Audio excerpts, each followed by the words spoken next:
Say have fun in your podcast. Say I love you. I love you.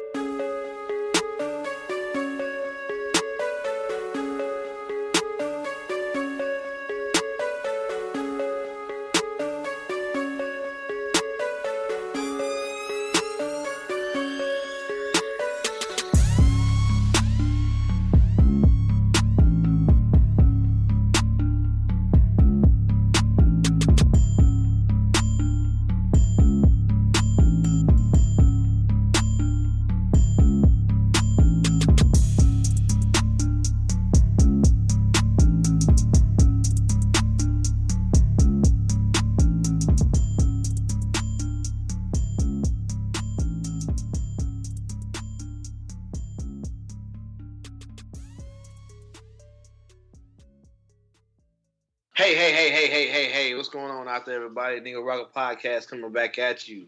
I-70 Connect. I'm the KC Store. I got my crew in the house. 30 Pieces AG. I got the twin motherfucking brothers of Doom. James, Joe. I got 10 meters in the house. What's going on, fellas? What's up? Yo.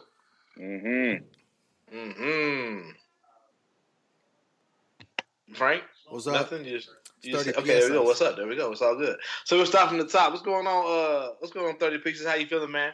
30 PSS. No, I'm good. Yeah, I guess the shutdown's over, partially. I got my own personal feelings and thoughts about it. We'll explore that some other time. Go on to the next one. The next one, okay. Wow. The twin brothers of Doom. Oh, we'll start from the eldest. Yo. What's up? What's going on, James? Oh, man, busy week, but, it's kind of almost over, mostly over. I'm glad to hear that, glad to see that. Only thing I got to say about this thing in Washington is that Nancy Pelosi is playing chess and your president's playing checkers. That's all I got to say about that. That nigga playing Candyland, nigga. I don't even know that nigga got. Oh, we got the same board set up right now, dog. That nigga playing. That's nigga. Right. That's my commentary on that as it stands. I fuck with you. I need you to come to some of my mentions and holler some of these motherfuckers. It's like the president is really just like he's really setting the game. I'm like, no, that nigga's not. No, he's not. He has no idea what he's doing. Yeah, like bitch, you tried. Bitch, you tried it. Exactly. I know. It's evident, man. You don't know what he's doing. All right, my bad, man. Hey, what's up, Joe? Joe, what's up, pimp? Hey, what's happening? What's going on with you, man?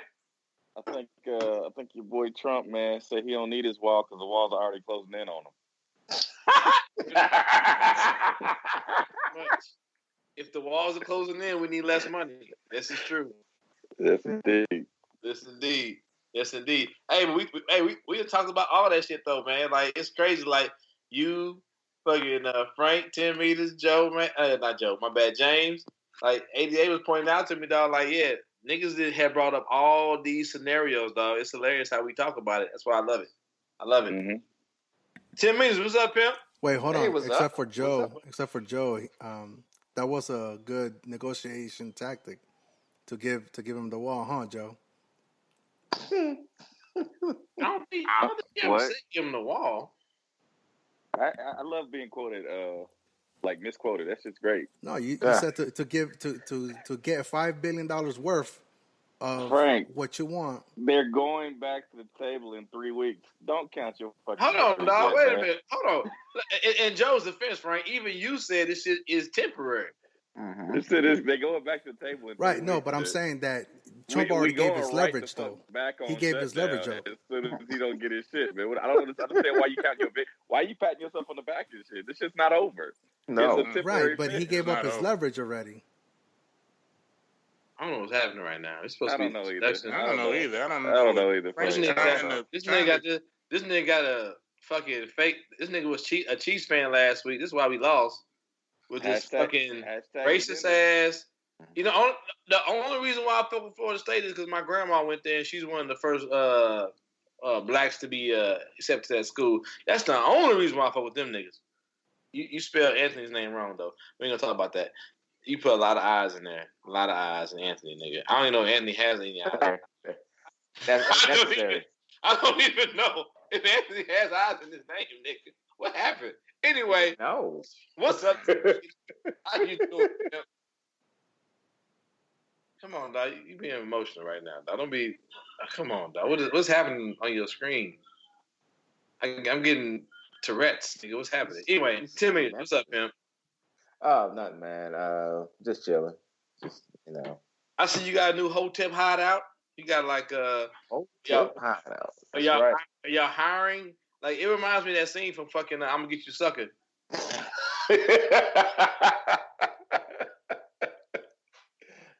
No, the brothers, they went down there and got jobs. Came back with jobs. Not the brothers. No, not the brothers. Yeah. No, I'm now sitting in my and it's got a lot of Saints memorabilia in it, and that was my team. Heartbreaking loss. Yeah, and but real talk, we live together, so I can let people know, like, yeah, this nigga like had a little basic fucking cube in the basement. And he turned to the little office. It's actually pretty sweet. So I don't mean to fuck with you about it, but it's actually pretty sweet. That's cool, man. It's all good. And so anyway, back to me. Everything's good. Life is good. I didn't go to drill, so my beard is long and luxurious. If I went to drill, I wouldn't have got paid. So I've been just pissed off. And that's where I'm at right now. All right. So, what? MAGA? Okay. Nigga, my bad. You heard him. My bad. I'm expecting the tweets or whatever the fuck to be on the other side of the screen. So when I see blue, it fucks with me. But I'm getting better, Frank. I'm sorry. So anyway, it's a work in progress. Rolling into today's or this evening's docket. We're talking about MAGA kids. By MAGA kids, I mean racist ass white kids. Yeah. That aren't racist. Because supposedly the guy that was yelling at them approached them first, and he has a criminal record. So if a man has a criminal record, the racist kids obviously can't be racist. That's all I got out of this week. Yeah, so I saw that. Maybe somebody in our fine digital barbershop can help me figure all this shit out. Somebody help me. I saw that they try to play that he had a criminal record, so they try to play that card today. So. Well, I mean, it's probably been played for a while, but I was like, it doesn't matter, though. You know what I mean? Like, it is what it is. So, I mean, that's how I feel about it. Like, I mean, I don't know how many angles you guys saw, but I saw a lot of the videos, different angles. It's still, the outcome for me didn't change. So, if anything, it just, like, solidified it. So, I don't know what you guys thought about the whole MAGA kid smirking at a Native American. Yeah, I just want to know where the fuck the MAGA adults were that was controlling all these little rowdy ass white kids, man. Nigga, exactly. Where was it? Where their asses at? It's like 100 wild little wild boys out here running loose. So we have an educator, man. So we have an educator. Let there be one stray ass black kid, and all of a sudden everybody's like, SWAT team. No, fuck a SWAT team. Where was Black America? Shit. Where was Black America at? This one stray kid was selling water. He was selling water to people for a fucking $1. Where was his parents at? Yeah, well, they try to blame it on Black America. I know. They blame it on the Hebrew Israelites. Like, dude, them Negroes was. Hey, them niggas. You know what they were saying, dog? They were saying some wild. I didn't hear that. I didn't hear what they said. They said some wild shit. They was talking about everybody.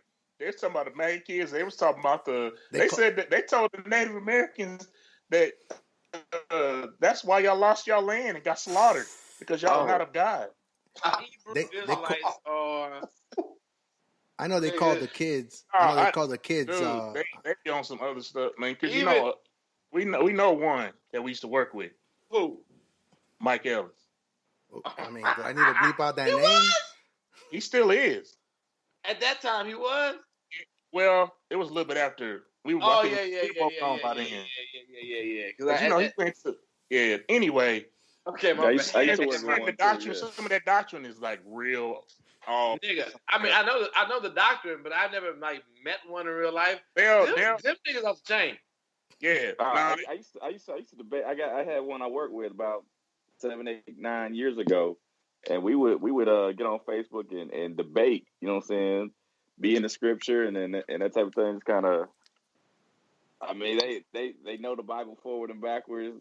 They have some very dug in opinions about things, and they're not afraid to hurt somebody's feelings. They tell you what they think. Yeah, you know what I'm saying? me and Anthony used to work with one. Now think about it. Yeah, but she's reformed now, I guess. yeah, something like that. Yeah. Well, I know they are always on the attack. Yeah. Oh yeah. Yeah, but like. The whole situation was just a recipe for disaster, basically. I know the Israelites called them, and I know the Native American cat, the Elder Phillips or whatever, was probably thought he was helping, but him walking up in the middle of it just did not. It just kind of threw flames on it. And then the kid, you already got some wild. These kids are wild, man. They've been tripping all day long. This you nigga, know, Nathan on that acid and shit. Hey, Nathan basically walked into a Crip and Blood feud wearing an American flag, nigga. He was like, I'm going to and say some prayers for. But you wearing red. But you wearing red and blue, nigga. What side you on, nigga? Shit. Well, all right. I'm telling you, in my honest opinion, is this whole thing really should have been a non-story. Mm-hmm. That's my honest opinion. This whole thing got blown up when it shouldn't even have been a story. It's for real. Right. Yeah, but that goes for like a lot of shit. Mm-hmm.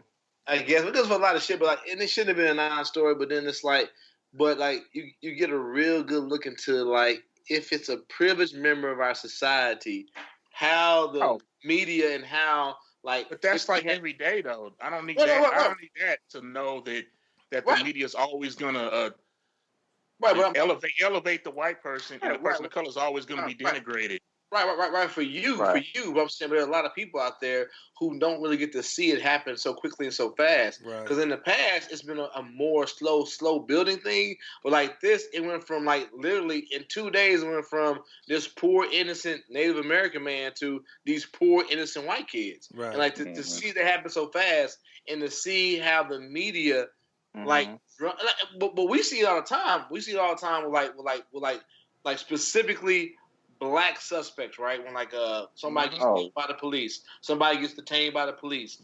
There's some like whatever the fuck. Automatically they go to, well, his daddy sold crack back in 1988. Of course he's a criminal. You know what I'm saying? So to see like this Native American dude, which is like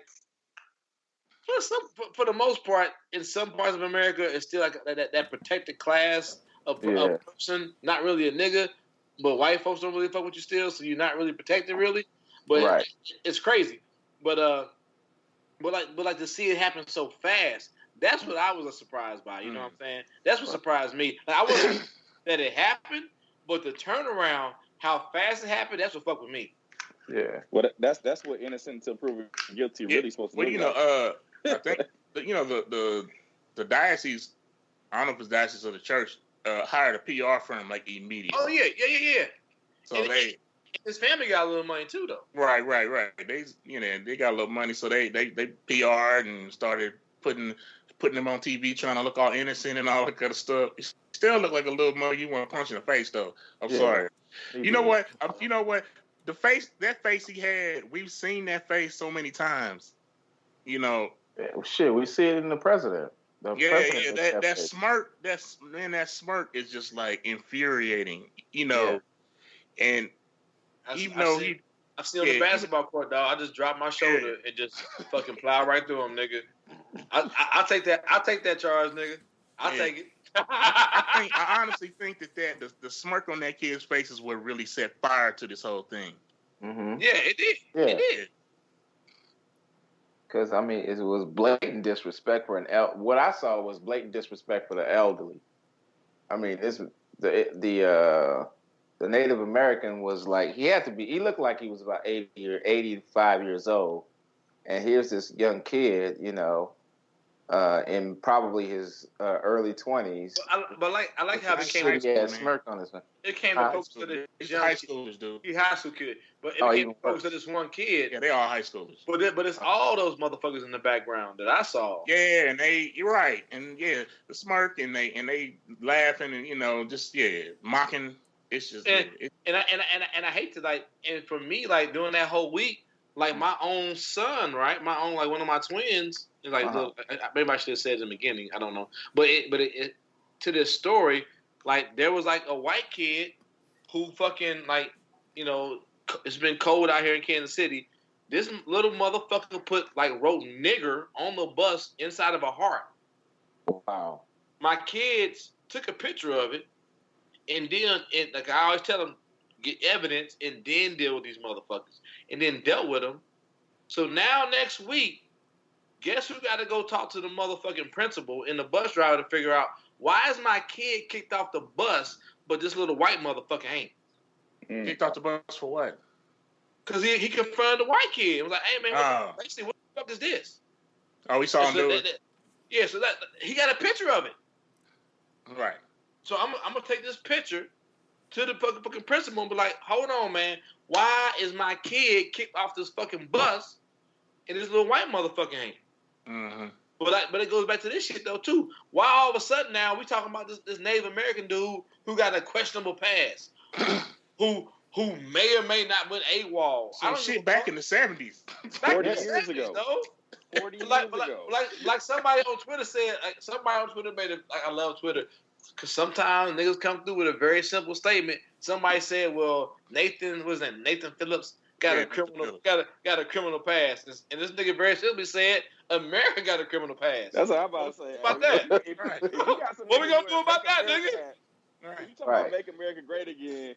And it was like you said, it was just for the AWOL. Okay, he didn't want to be in the army. Well, you know what?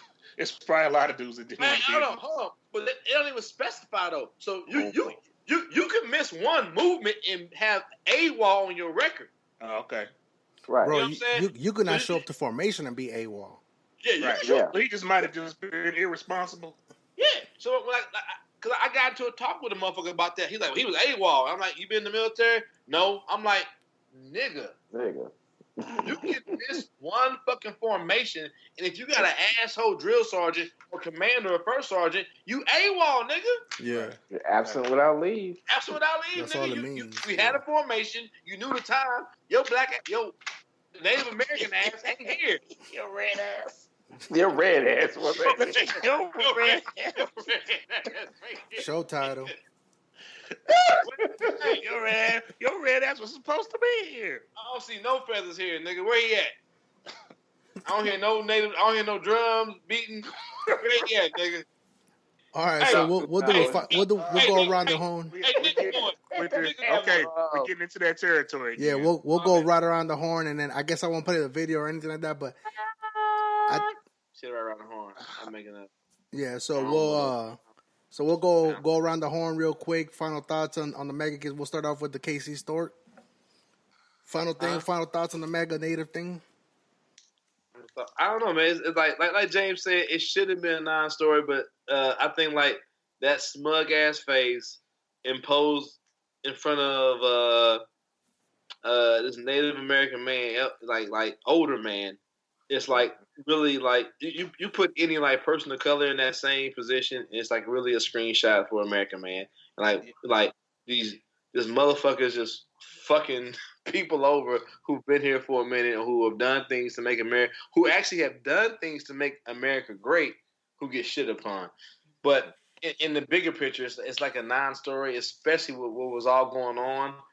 Government shutdown at that point in time was in it's 30th day or some shit like that. I don't know. And it's the sickness of how quickly, because I don't think any of us got lost on it, because even on chat group we kept talking about shutdown and shit like that, but how quickly we get lost in the news cycle and what we need to be focusing on as opposed to what's really going on. Yeah. All right, Anthony. Well, I mean, my final thoughts is like I said, it's white privilege all over again. I mean, the as long as you are white, you could pretty much, have your way with anything. Is what I'm saying. That's all I saw in that video when I saw it. Joe? I think what we missed, and what was missing the public at large, is how that orange fuck invited ambassadors to the White House, like they had done some great American thing by staring down the Native American. But you got several other people who, like, I think was it Roger put up the meme where it compared these kids get invited to the White House, but the guy who stopped the murders at the White House. Saul, I forget his first name, but yeah, they couldn't get an invite to the White House. You know what I'm saying? So, I mean, this is just another example of. Let me ask: have they been brought to the White House yet, or is that something that was proposed? That was something that was proposed. Like I think in the tweet, Trump said like they should be or will be invited to the White House, and like there's even like a fucking like you get into deep conspiracy shit. Like niggas is talking about like he opened the government back up so he can bring these niggas to the White House. That's what I'm saying. Hey, you must be reading my mind. Get out of my head. Dog, I was about to say the same shit, bro. Somebody put you to it, dog. Somebody put that shit out like. I had my hand raised and everything. I was ready. Nigga announced the shit. Somebody said, "Y'all know that you know what?" And I'm quoting a meme. I don't want to offend anybody that's listening. He said, "Y'all know the only reason why he opened the government so he can give these crackers a decent meal." Oh shit! From the Trump restaurant. Mm-hmm. Yeah.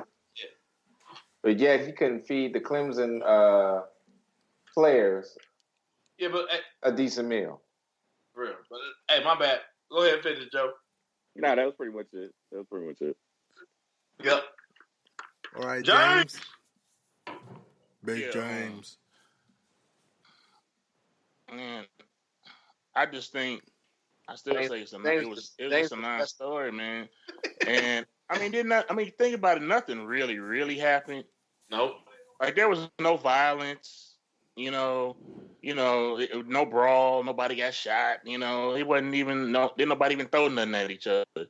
So really, it was just kind of the mugs just kind of having a moment out on the Lincoln Memorial, and it should have just ended and went around his business. But now we all got camera phones in the shadow of where Dr. King gave his speech on his weekend. Mm-hmm. That's something too, though. Yeah. That's something too. Yeah. But still, hey, there was no violence though, so Dr. King would like that. He would approve. Just don't go to Memphis, nigga. You'd be all right. Right. Sit out on the balcony. Don't go to Memphis, nigga. Don't go to the balcony. God damn it! I got mad all of a sudden all again because the NRA shit. My bad. We ain't sound the document. Anyway, that's it.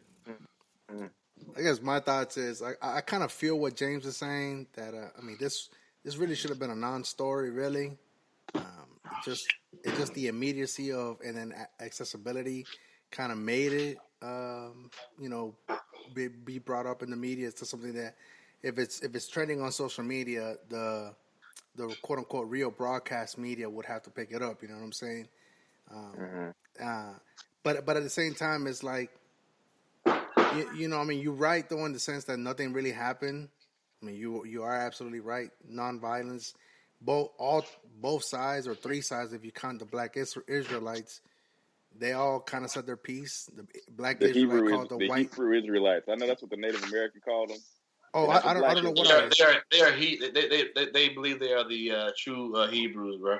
So don't whatever you do, Frank, do not go anywhere and call them niggas Black Israelites. They will probably punch you in the face. You might get jumped on. All right, so what's the term then, so I could get her correct? Hebrew. Okay. So yeah, they even go as far as African Hebrew Israelite. There you go. That's the absolute correct term. So yeah, so the Hebrews, they called at one point they called the young kids or whatever, the white boys or whatever, called them high school or serial shooters or whatever.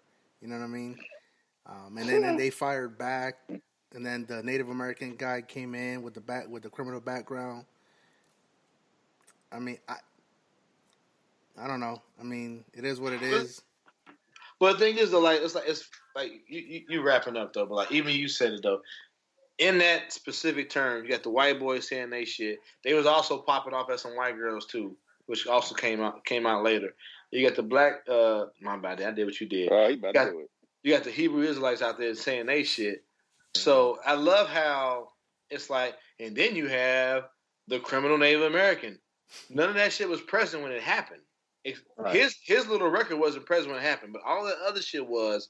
And now, like, a lot of people have brought into the fact that now they made this motherfucker a criminal, even though some shit that happened back in the 70s. Like, I think either Joe or James pointed out, man. And it's just like the sickness of how not we here, but we like digest it, we talk about it, and we also check each other on the bullshit. Yeah, you get influenced so easy. Yeah. Like, but like a lot of niggas out there, a lot of people Native American, they got it in your brain. A lot of people get influenced, man. I have it on my shit. I know James, like this motherfucker, like there's a motherfucker that posted some shit.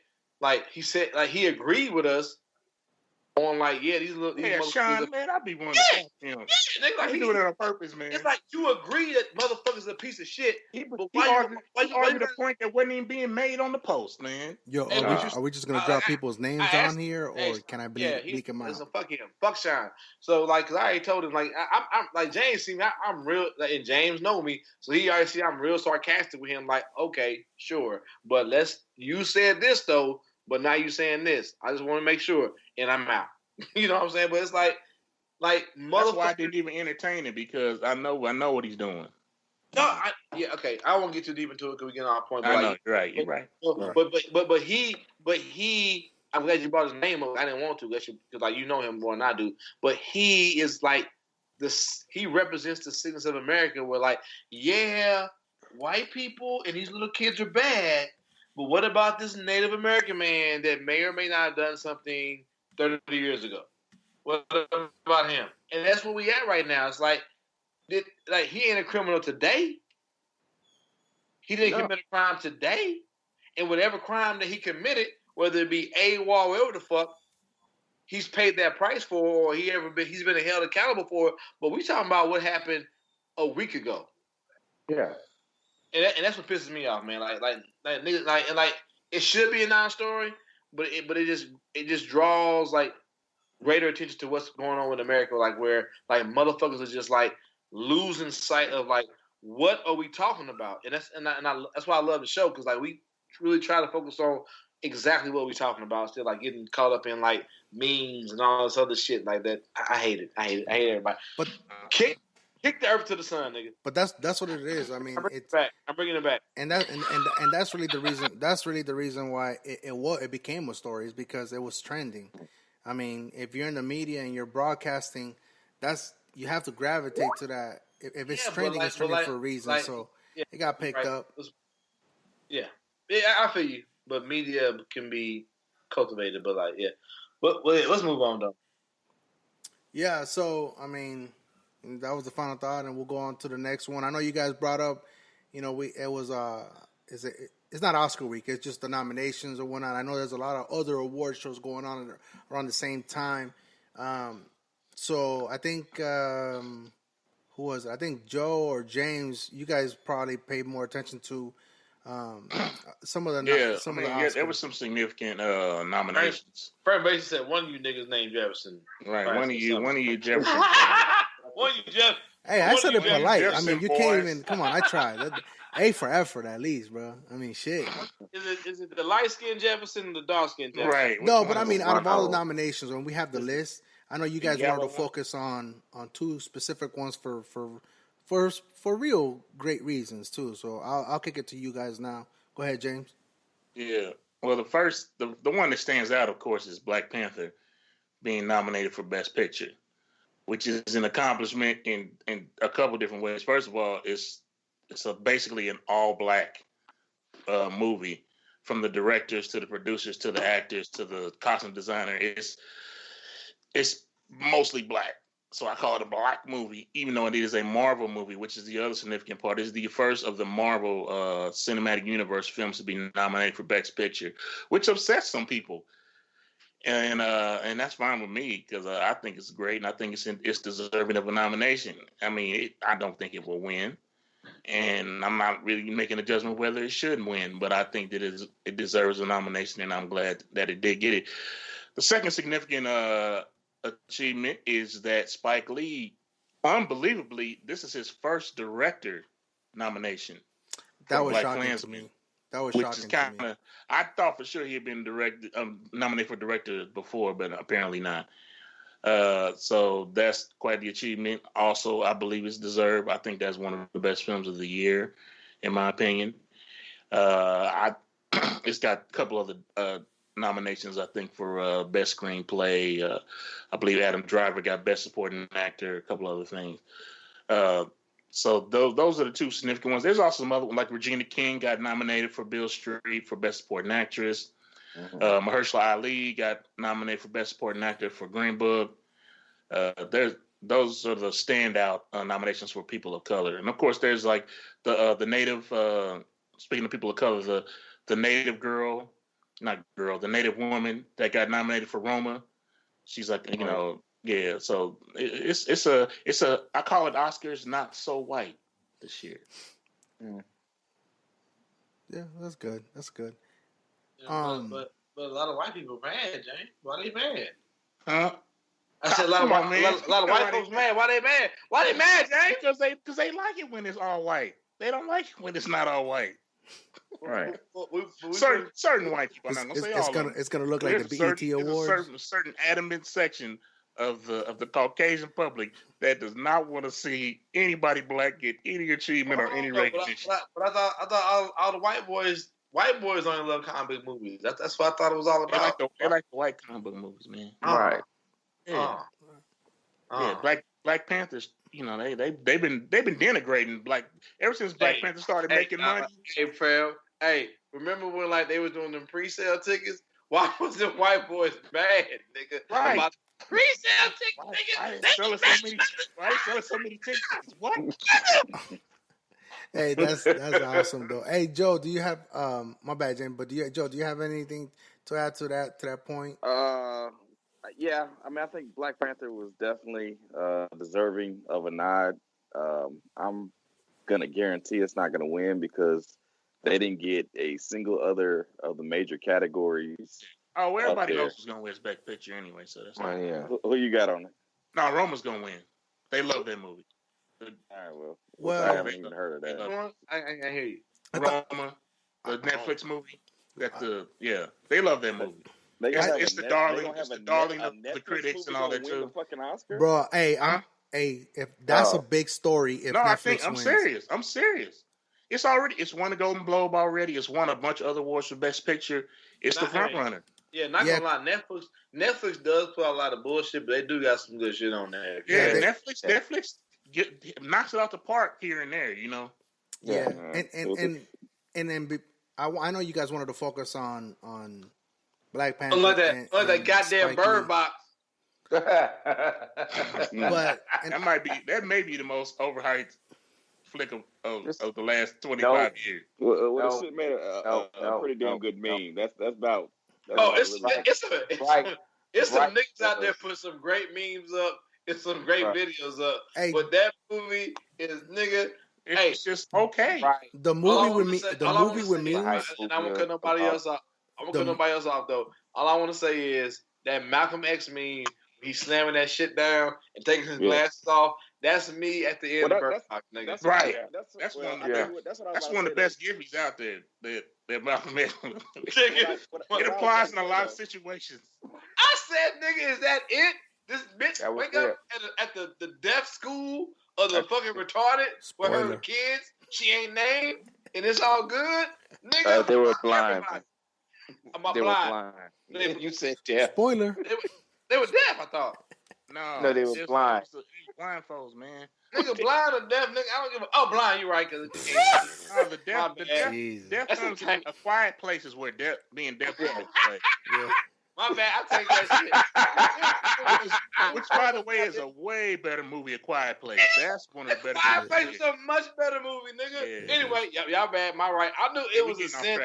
My bad. You're right. My bad. Back to the point. So bring it back to it.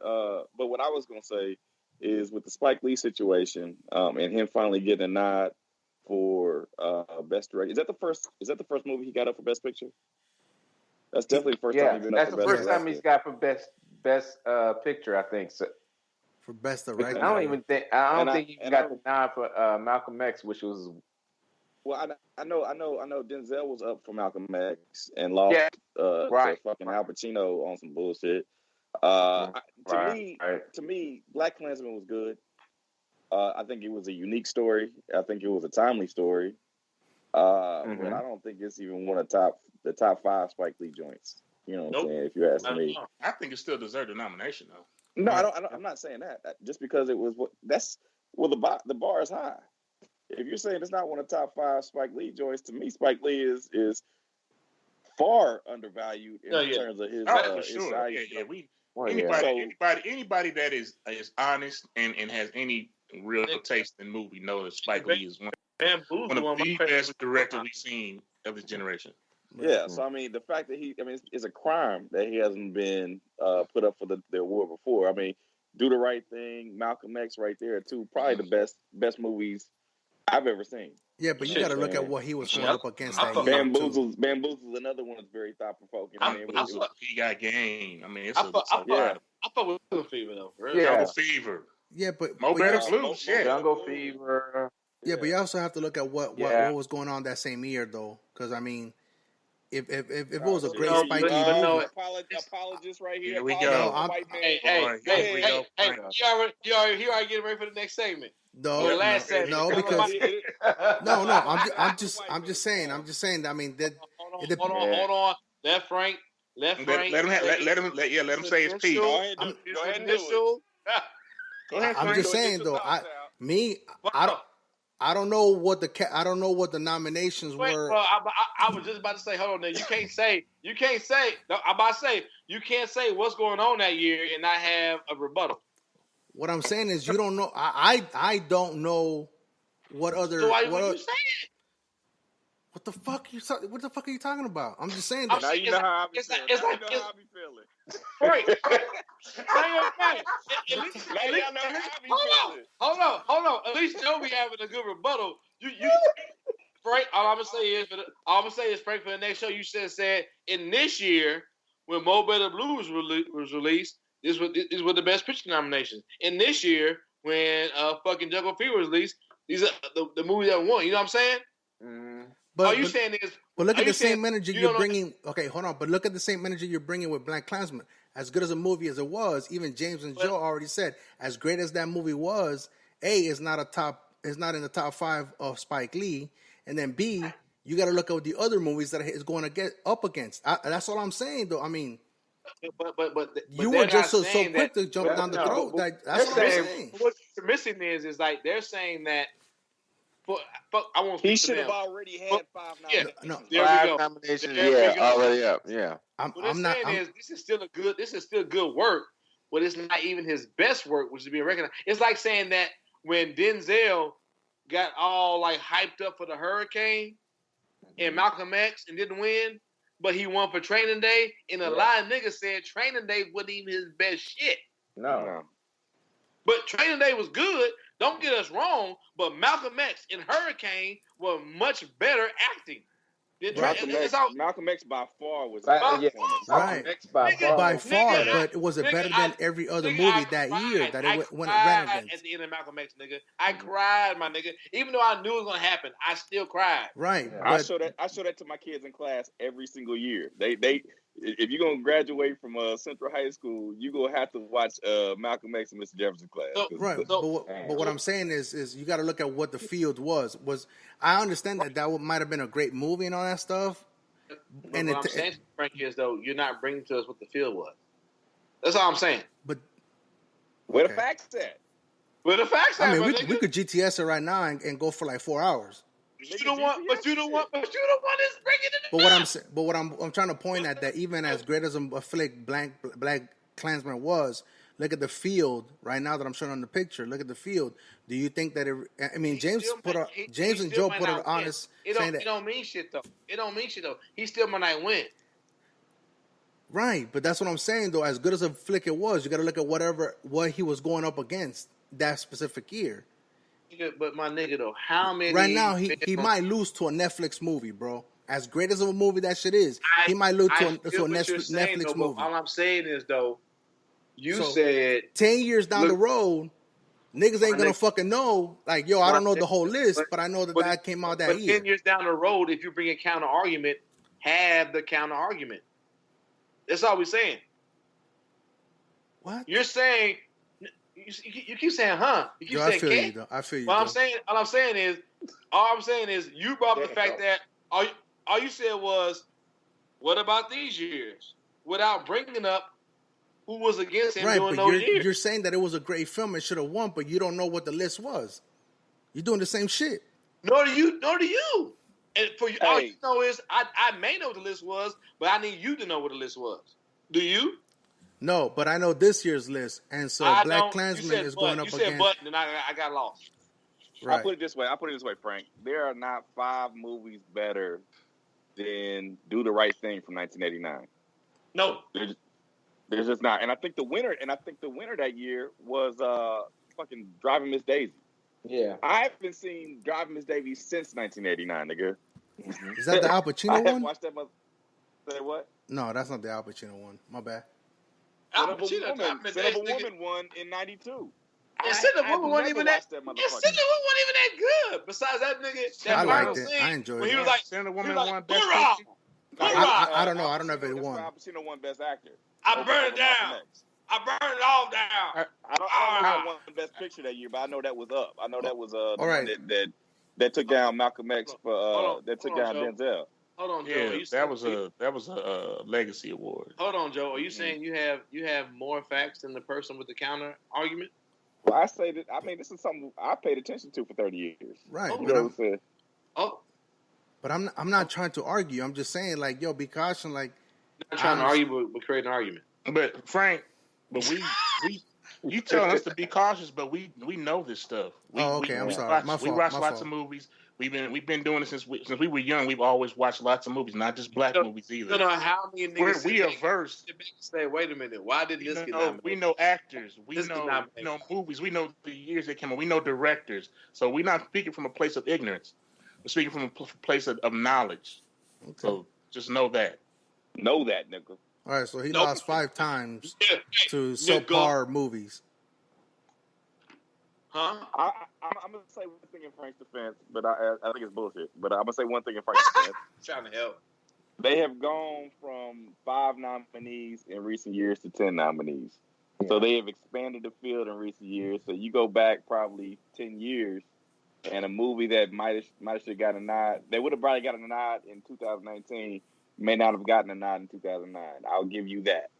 But at the same time, you can't tell me Do the Right Thing wasn't one of the 5 best movies from 1989. You can't tell me that Malcolm X wasn't one of the 5 best movies from 1992. Yeah. Well, I'm not saying that. I won't argue that point. But it didn't win. And we look at the scoreboard. It didn't even get nominated is the problem. That's the travesty. Yeah. Winning or not winning is not an issue for me. Yeah. It didn't get nominated. Right. That's the problem. Right, exactly. There you go. We get into a whole different discussion then. The composition of the voting board for the Academy. Since Frank won't the demographic of the voting board of the Academy says a lot about who gets who wins does and who does not. And also the timing of when it was released too, right? Doesn't that play a big factor as well? Because in order for it to be considered in like the current award season, doesn't it have to be like dropped before? I think it's like a month before the award show starts or something like that. You said that was 1992, right? Right, Joe? 89. Off the top of my head. I mean, yeah, that's a factor, but I think that's a minor factor. Is it? Movies that want Oscar consideration know what time of year they need to release, and they do. Yeah. Yeah. Yeah, I know. That's right, because I know that they keep that in mind as well. There is an award season. That is true. Yeah. So I mean, that's what I was saying. City Slickers, nigga. What? City Slickers? What? City Slickers? Oh, I know City Slickers didn't win no damn Academy Award. Best supporting actor, nigga. Oh, Jack Palance. Jack Palance, nigga. Because he did a one-arm push-up. Hey, nigga. Why did Bugsby get nominated, nigga? So what was the list? What was the list since you have it pulled up? Then I gotta find the list, nigga. Bugsby, nigga. because then that will segue us into the current year list. Hey, and I love Silence of the Lambs, but wasn't no goddamn Silence of the Lambs better than Malcolm X, nigga. I'm sorry. That who won? I think they won that year, bro. That's what I'm looking at. Best actor, best picture, best actress, and then best supporting actor that year was like Jack Palance and City Slickers, nigga. I'm cooking off that. That City Slickers, nigga. I'm cooking off of that, nigga. Well, I mean, okay, so let's look at this year's nominations. Hey, they had my nigga Billy Crystal hosted. Hold on, dog. Y'all niggas got technology. Why am I looking all this shit up? I'm trying.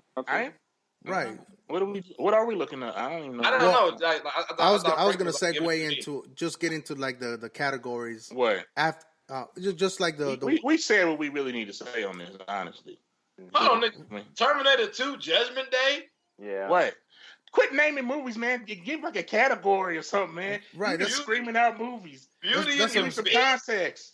I'm on Wikipedia. They don't have context, nigga. Come on now. What that's what I was gonna get at, James. Is like, you know, I wanted to Black Panther and Spike Lee to have their moment, but then kind of just go over the current list. That's all I really want to do anyway with this. So Silence of the Lambs, 1992. Silence of the Lambs won Best Horror Film. Well, won first horror film to win Best Picture. Mm-hmm. My bad. We can leave. We can leave now. I'm getting more upset. So that being said, the list we can't act like Silence of the Lambs ain't a classic now. No. Silence of the Lambs is good. Yo, we were actually in the wrong year. It was was it an 89? It might have came out in 92, but it was a 93 award. You know what I'm saying? So let me see. Here were the nominees for Best Picture. Unforgiven won from Clint Eastwood. It's a cool movie, but I like Malcolm X better. A Few Good Men was up. The Crying Game. I don't even know what that was about. That's the one. The Crying Game with Forrest Whitaker. Forrest Whitaker. Oh, that's the one. That's the one. The old boy found out that the old girl had a dick. Yeah. I'm taking Malcolm X. Yeah. Howard's End. I don't even know. I ain't even. That's Anthony Hopkins and Emma Thompson. It's a British film. All right, and then Sin of a Woman. So those were the 5 that were nominated that year. And so, as we said, for Best Actor that year, Sin of a Woman actually made it to the Academy. Yes. Yeah, it was one of the top 5. Yeah. I couldn't remember. It wasn't even that good though. It was not that good, and then so it was just Al Pacino yelling while he was pretending to be blind. I heard it. I put it all down. Hoo-ah. So was that the Best Picture? This movie. Yeah, so Malcolm X, like I said, Denzel came in second for Best. Well, I didn't say second. He was in the running for Best Actor, and Al Pacino won that shit. So I mean, yeah. But Sin of a Woman. Yeah. Sin of a Woman. Son of a Woman. That nigga didn't even pretend to be like good blind, nigga. Okay, my bad. All right, so we'll get on to the current year. Oscar, here's the nominations. So for Best Picture, that's the category we're talking about. So you got Black Panther, Black Klansman, Bohemian Rhapsody, The Favorite, Green Book, the Netflix movie Roma, A Star Is Born, and Vice. I don't even know how Vice got in here, but I guess. But what's Vice? I don't know. Vice is the Dick Cheney story. The Dick Cheney story, yeah. With I haven't seen it yet. I do want to see it though. I want to see it, but the fact that they made that nigga into like they made it a comedy, which kind of comedy. Really? Huh? Yeah. Actually, yeah. So looking at this list right now. So what do you think? So, I've heard great reviews on Stars Born. I don't know. I've seen about 2/3 of those movies. Mm-hmm. I still haven't seen Roma for being a Netflix movie. It's not something that I would want to watch. It's a real arty movie. That's why it's probably gonna win, man. It's real arty. It looks better than anything else. You know, it's perfect Oscar type movie, man. It's the stuff they love, so they can that's why for so many years, it's been like about the small, arty, this director and this actor, it's like instead of like stuff that people actually went out and saw. Right. Mm-hmm. Which is part of the reason why they brought in, like, okay, the people that the popular movies that people go out and saw can be really good movies too. So let's bring them in. Right. But they're like, well, we're not going to throw out the art movies at the same time. So we're just going to expand the category, which is what they did. So I think I know Bohemian Rhapsody. That was actually written. It was written well. I haven't seen the actual acting, but it was written well. A Star Is Born. I'm hearing a lot of great reviews. Born. Star Is Born was alright. Was cool. Well, what I'm saying is, I think it was, but it was like half the movie was good. The second half, I ain't like. Right. I think what surprised a lot of people from Star Is Born, and I could be wrong, but I know a lot of the people that I've looked at the reviews, that what they said is they enjoyed the acting in it, but also the singing, because they actually had to sing. The music was cool. The music was cool. Yeah. It's a good movie. And then Bohemian Rhapsody. I didn't see that, so I can't judge on that. Yeah, and Bohemian Rhapsody, those are all classics. So it's just you're taking a look into a band's, evolution, basically. Kind of like Malcolm X. Take a look into a man's life. Yeah. Right. So I don't know. I mean, I don't know right here. I'm just saying. Have you? Hold on, Frank. Have you seen Malcolm X? Yeah, I've seen it. Okay, I was making sure. But I'm saying, like, out of here, I don't know. I mean, name recognition, I'm gonna go Black Panther, but I don't know if it's worthy of. Black Panther. It is not. Whoa, yeah, based once again, on I'm gonna go back. Are you aware of the composition, the demographics of the Oscar voting crowd? Who actually votes for the Oscars? They are mostly old white men. Yeah, that's what they are not going to vote Black Panther or Black Klansman as Best Picture. Right, that's what I was going to say. Go to Twitter, and there'll be a lot of niggas saying they should have won. But it's all, then you like, just shut off. Now, shut off. We're going to talk about what's going to happen at the BET Awards. That's different. Right. When they have talking about what's going to happen there, then we got it. Then we can say Black Panther will probably win.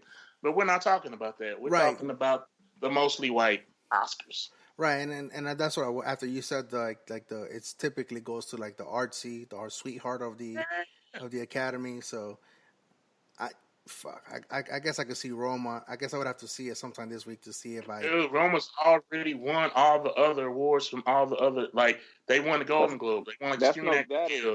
They've already. That's not a guarantee at all. That's not a guarantee. I'm not saying it's a guarantee, but a movie that is winning Best Picture.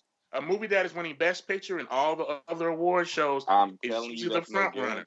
That's no guarantee. I'm not guaranteeing anything. I have not said the word guarantee. All right, so I'm saying it's front. It's already won. You said it's already won. I did not say it's already won. I said that's the movie I think is going to win. I'm not guaranteeing it's going to win. I'm telling you, based on the evidence, this is the movie that is the front runner. So what's the other category that we should be paying attention? I mean, I know we should be paying attention, but just to focus on Best Picture. Yeah. Hey, I found the year. Hey, I found the year that Do the Right Thing was up. Y'all want to hear what was going on that year? Go ahead. Yeah, sure. I don't want to know, dog. Let's just do it for just it's probably like purposes. Fucking My Cousin Vinny or some shit like that. No, actually, it's a pretty good film. Is that when Harry Met Sally? I tell you what, the only thing it got nominated for was Best Screenplay. It lost to Dead Poets Society. So, but Dead Poets Society, I know white folks fucked with that movie, but like, dog, it wasn't. Good, man. You can't fuck with that movie. Dog, it wasn't. That's good. It was good, but it wasn't better than fucking. It's a good ass movie, though. It's a good movie, but I could watch it today. And it wasn't better than fucking Do the Right Thing. That's what I'm saying. I could watch Dead Poets Society and still enjoy it. Yeah. I can watch Do the Right Thing right now. Once again, I will bring up the demographics. No, James on it tonight. We keep looking at it. We keep looking at it from our perspective, but we're not the ones. I'm looking at it from the perspective of the individuals on the podcast right now.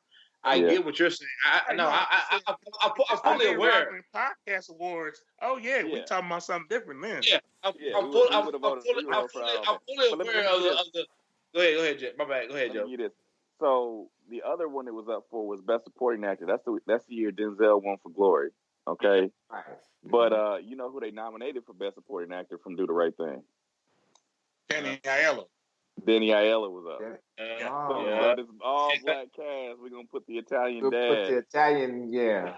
Yeah.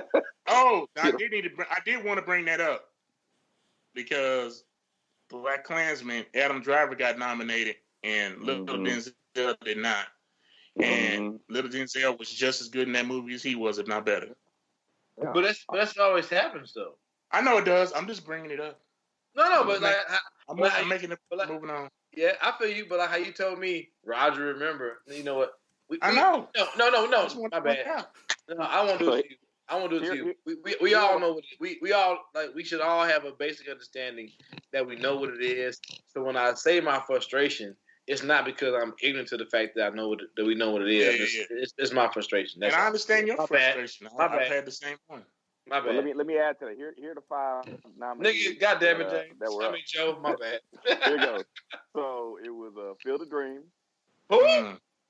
Field of Dreams. Society. Born on the 4th of July. Good. My Left Foot. My Left Foot. I never watched it. But That's Day-Lewis. That's another one. The nigga was crippled. I didn't see it, but I saw the. I think he won. I think he won best actor. Hey, nigga, I watched some of that, and I was like, this little nigga on the street kicking the ball, nigga. But y'all know what the winner was. Hold up. The winner, fucking Driving Miss Daisy, the Magic Negro story. The Magic Negro story.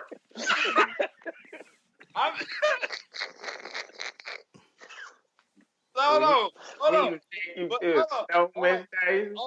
here's the shit though. Like niggas is like, well, y'all know that what's the nigga my captain shit? That Dead Poet Society. That shit was pretty good. And the motherfucker was winning the slave movie. They love those movies, man. Yeah. They love them. We love. Hey, it's a society of black man. Hey, we gotta give them some love. Man, they love it. It's like The Help and all those movies and The Butler.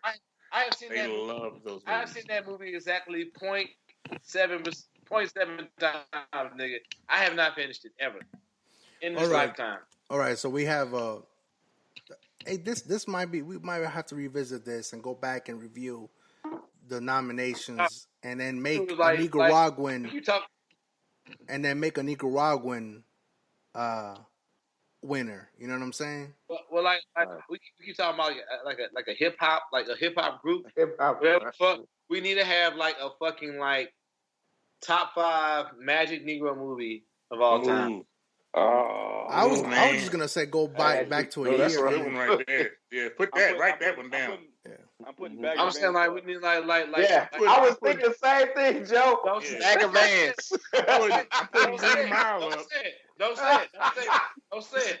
Radio. Yeah. Right now. Hey, next week, the Magic Negro Oscars.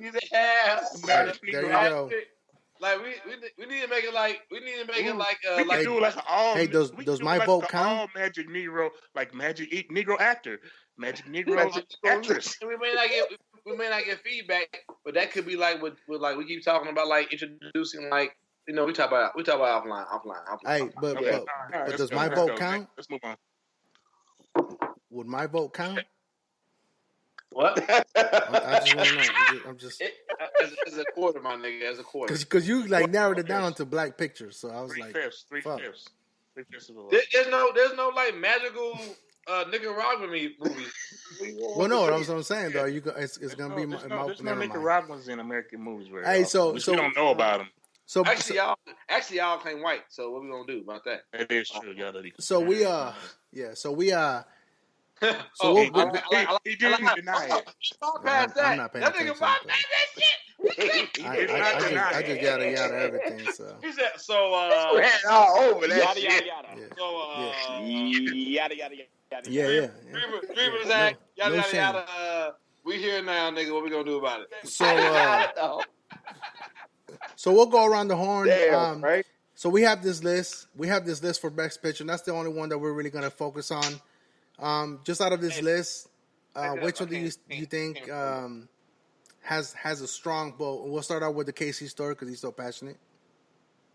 What? Put the list back up. What's the list? Just this list right here. Just these, right? Best picture. We can't. I don't see the list. Right here. Oh, you don't? We're not sharing no more. Who stopped sharing it? Did somebody? Nigga, you got to share it. Nigga, you got to share it. You in charge of it? What do you mean? We're back. All right. Always blame the black man. So that's my scapegoat. Look, if it don't say black in the title, I don't give a shit.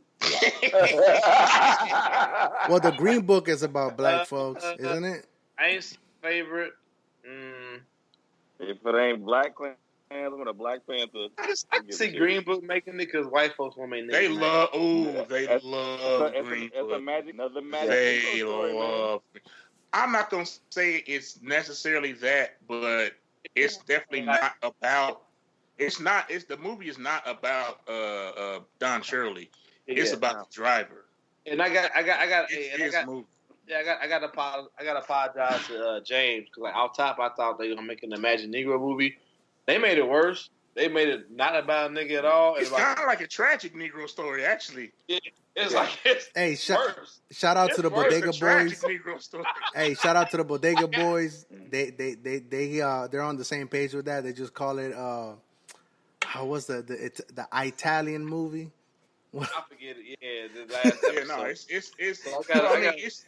I gotta apologize to James. He's like, it's not gonna be a Imagine Negro movie. And I was like, nigga, nigga, fuck this shit. And it's way worse than both of us thought. All I know there's some penal sucking in there in that movie. So if you haven't seen it, be warned. Male on male action. I think old boy was homosexual or the fuck. Yeah. So We talking about Come on, man. It's 2019, man. Mahershala Ali. People about shit in the movie. James, going back to the panel that votes on these movies, what are they?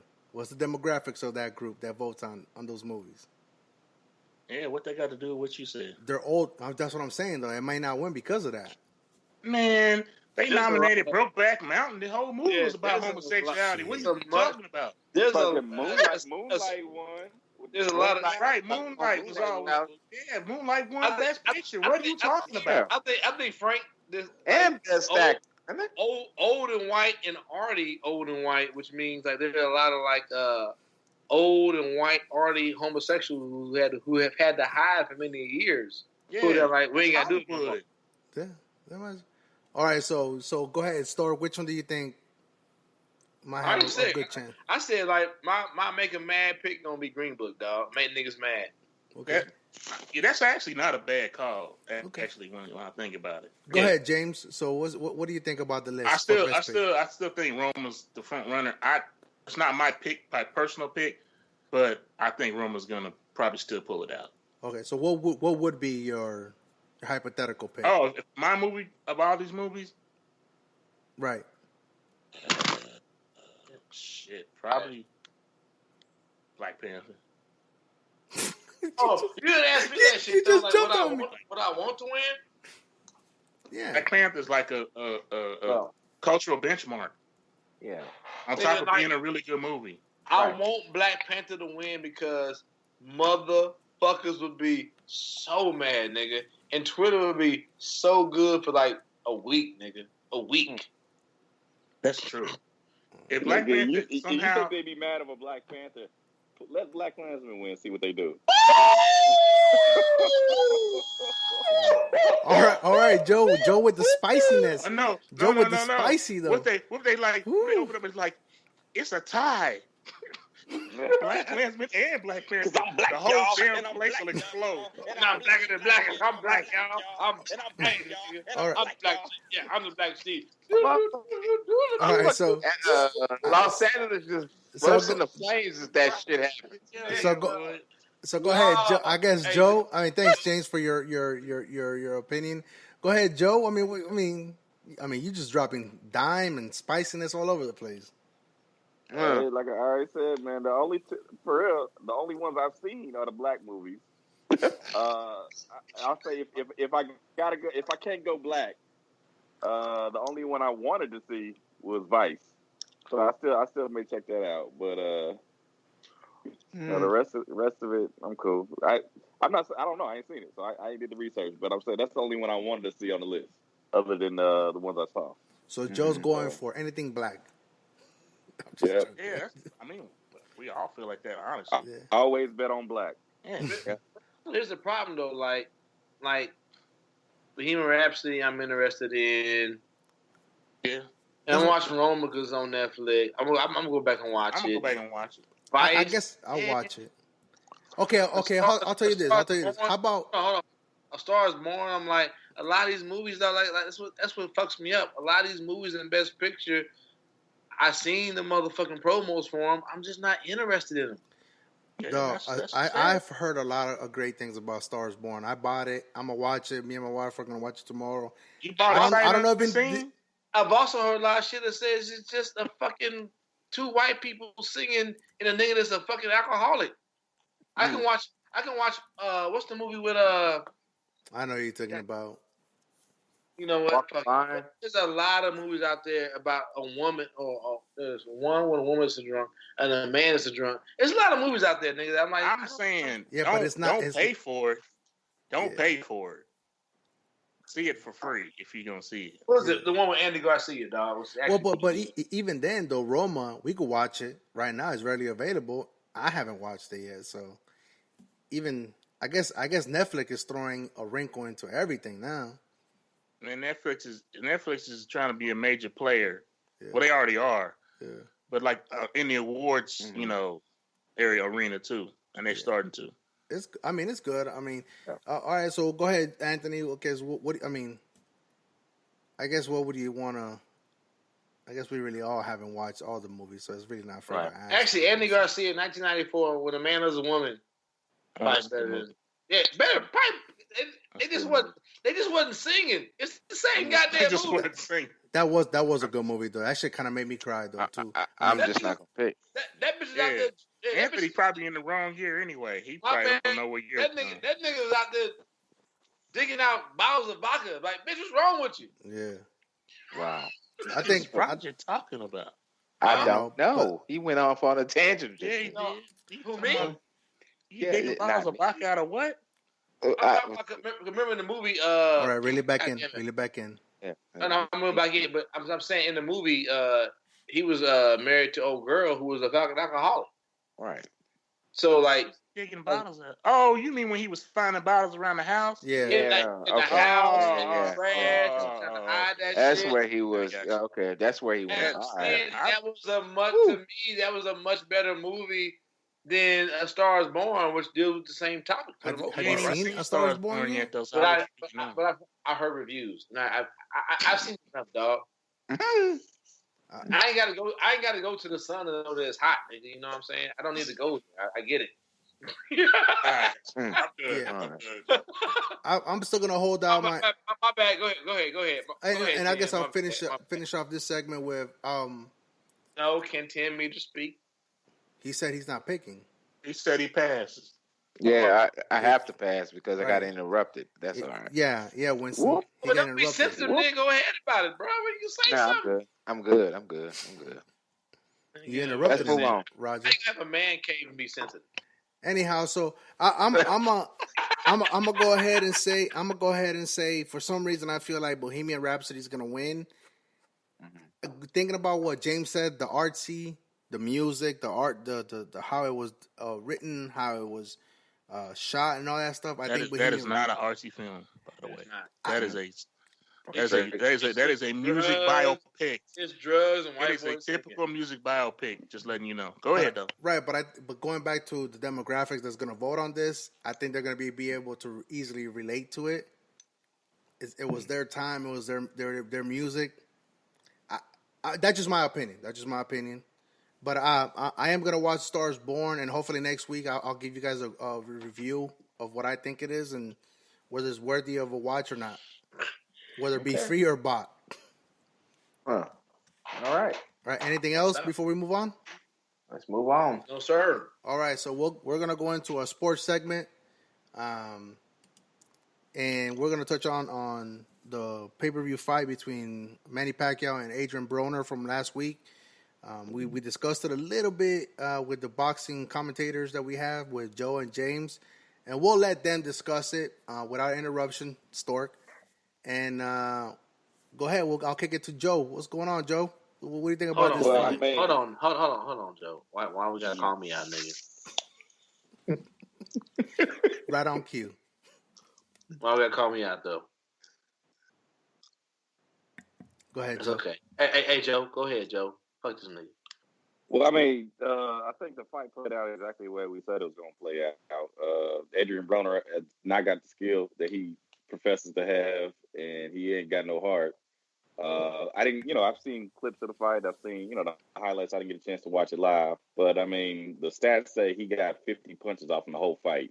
So, and they got his ass beat. But what's the story?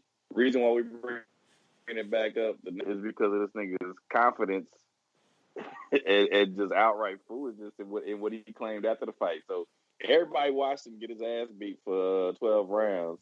And then he stood up in front of everybody and said, y'all know I won the fight. And he did. on the hood. Y'all know I won that shit for the hood. So should I play the clip now? Yeah, so go ahead and play. Yep. All right. Manny, congratulations. Thank you. You controlled this fight seemingly from the outset with your jab. Fast forward to Broner, though. It's How like do you feel way that you at were the so end. effective with that? Will you fight him next? Do you want? Thankful to Showtime and PBC and then Al Heyman for giving this big opportunity. Forward to seeing you next time. Adrian, Yeah, bring your motherfucking ass over here. I got a lot to say. we're going to conduct this professionally, or we're not going to have an interview. You make the decision. What did you think about the fight? I beat him. Everybody out there know I beat him.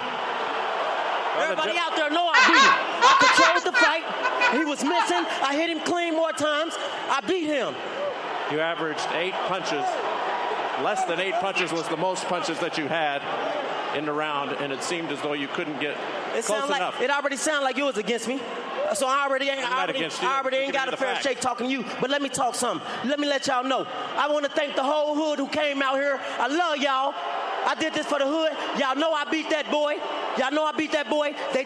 What they trying to do is they trying to get that money again with Pacquiao and Floyd. But it's cool. I ain't worrying about it. I'm still that nigga, man. I'm on top. Cincinnati, stand up. West Side, 2-5. You're 3-3-1 in your last 7 fights. What will you do next? Hey, I'm 3-3-1 my last 7, but I'll be 7-0 against you.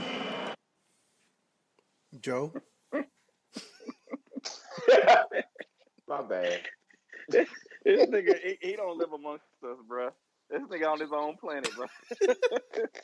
I don't know what the fuck he be talking about.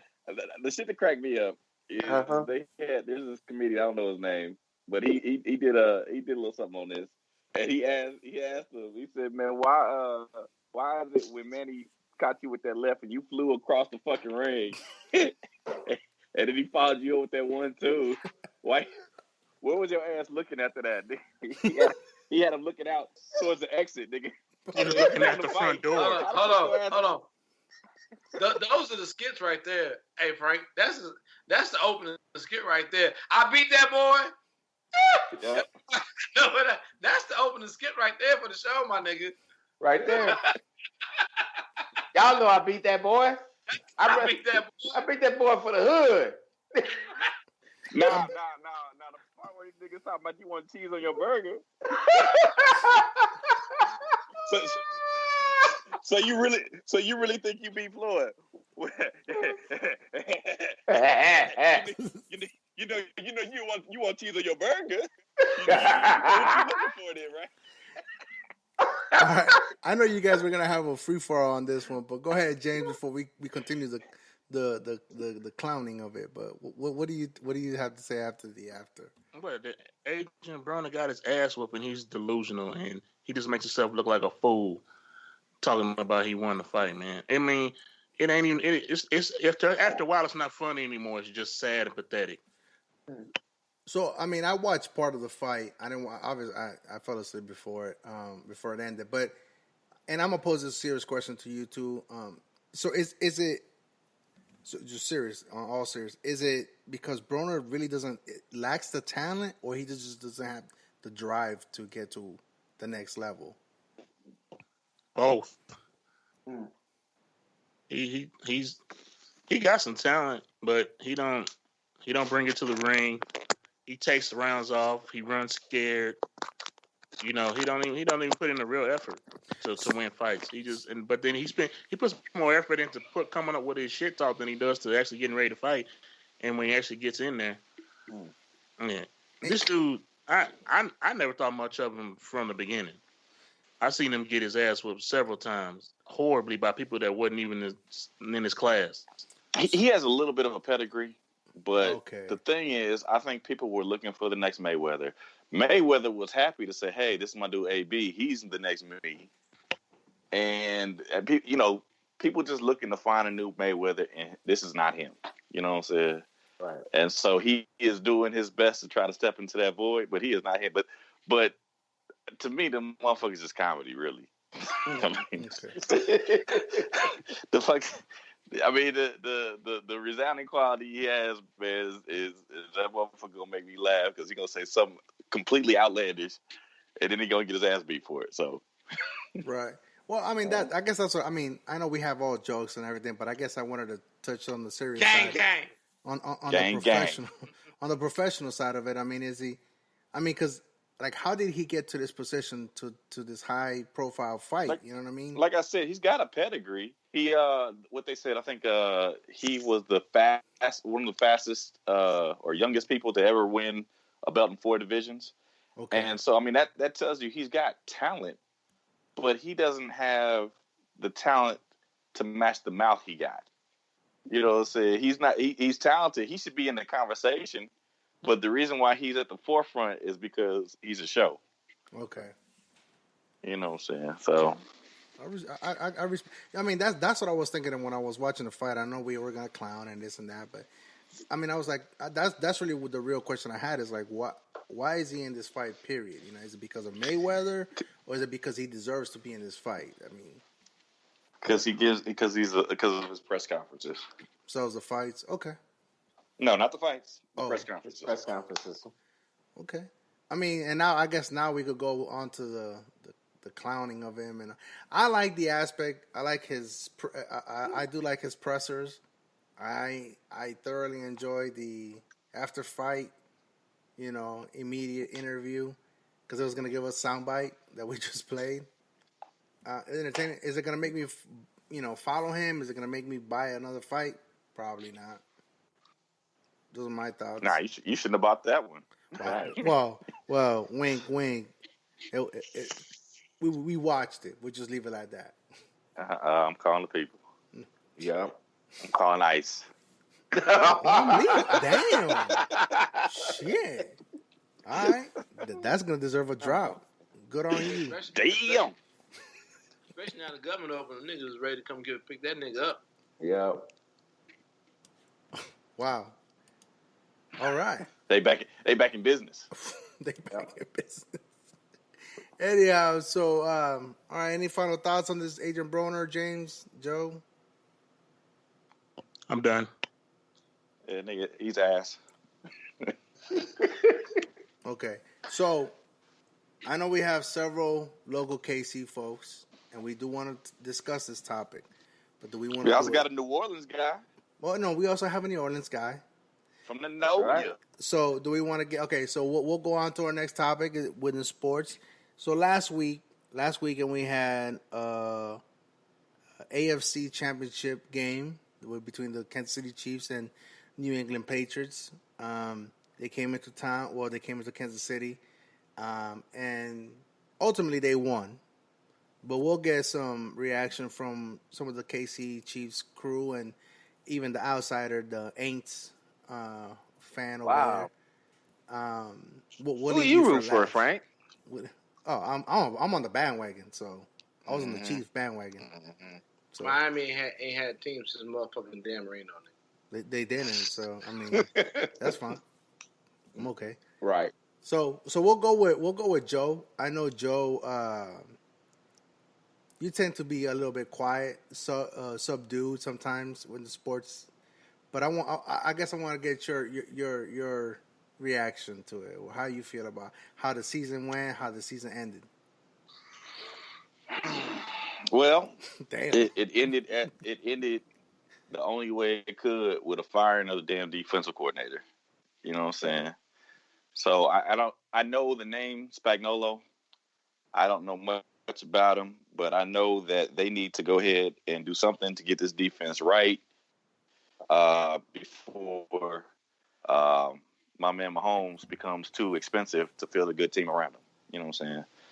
So we fuck with James a lot about the defense, and I do think there were some highlights, but there were way too many lowlights to counterbalance that shit. And so they had to do something about it. And really, it's a year too late. Had they known, I think they knew they had a quarterback. I don't know if they knew they had this good of a quarterback. If they'd have known they had this good of a quarterback, I think they would have fired Bob Sutton last year and brought somebody in for real, because it just. I wouldn't have fired him for the championship game, but I would have fired him for everything leading up to that championship game. So, all right. So before we move it to somebody else, Joe, I'll ask you this question, serious question though. We know they fired Don Sutton, right? Bob Sutton, yeah. Bob Sutton, my bad. So was it a scheme, in your opinion? Is it a scheme that he was running, or was it the lack of talent? I defer to Roger on that. Roger was a defensive back, but as a coach who's been around football players, speaking of being around football players, real quick, one of my guys from high school, one of my best friends from high school, we used to roll around all the time. Name's Kevin Nickerson.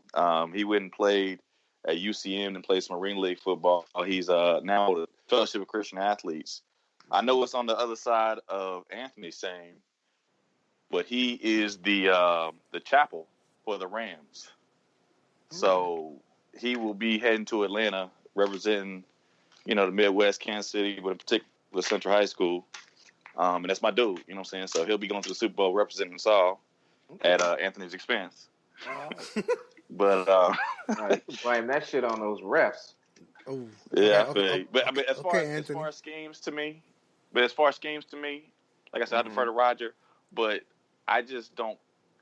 It didn't remind me of the Chiefs teams that I grew up loving. The teams that I grew up loving.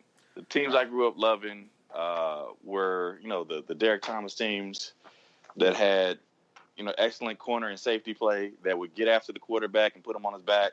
The one thing we could do was get to the quarterback, but we couldn't get to Brady.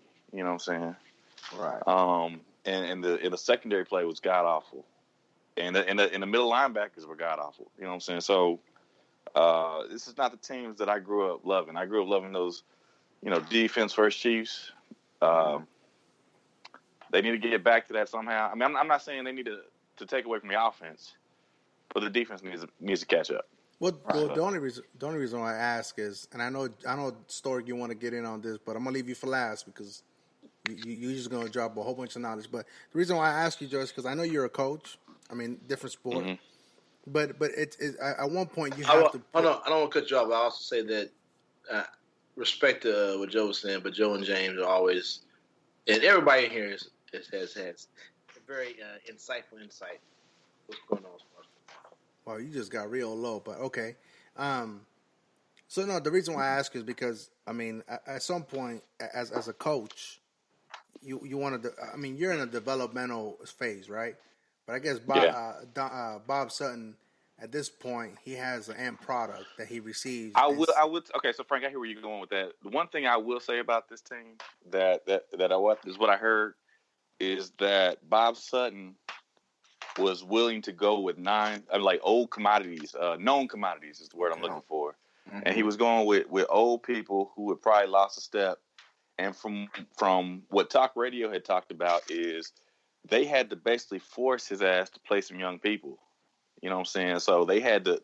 Ron Parker had played for the Chiefs for several years and had varied levels of success. They basically had to cut his ass from the roster and force his ass to play some of the young guys who were showing some potential. You know what I'm saying? So one thing that Bob Sutton did. So you're talking about as a coach.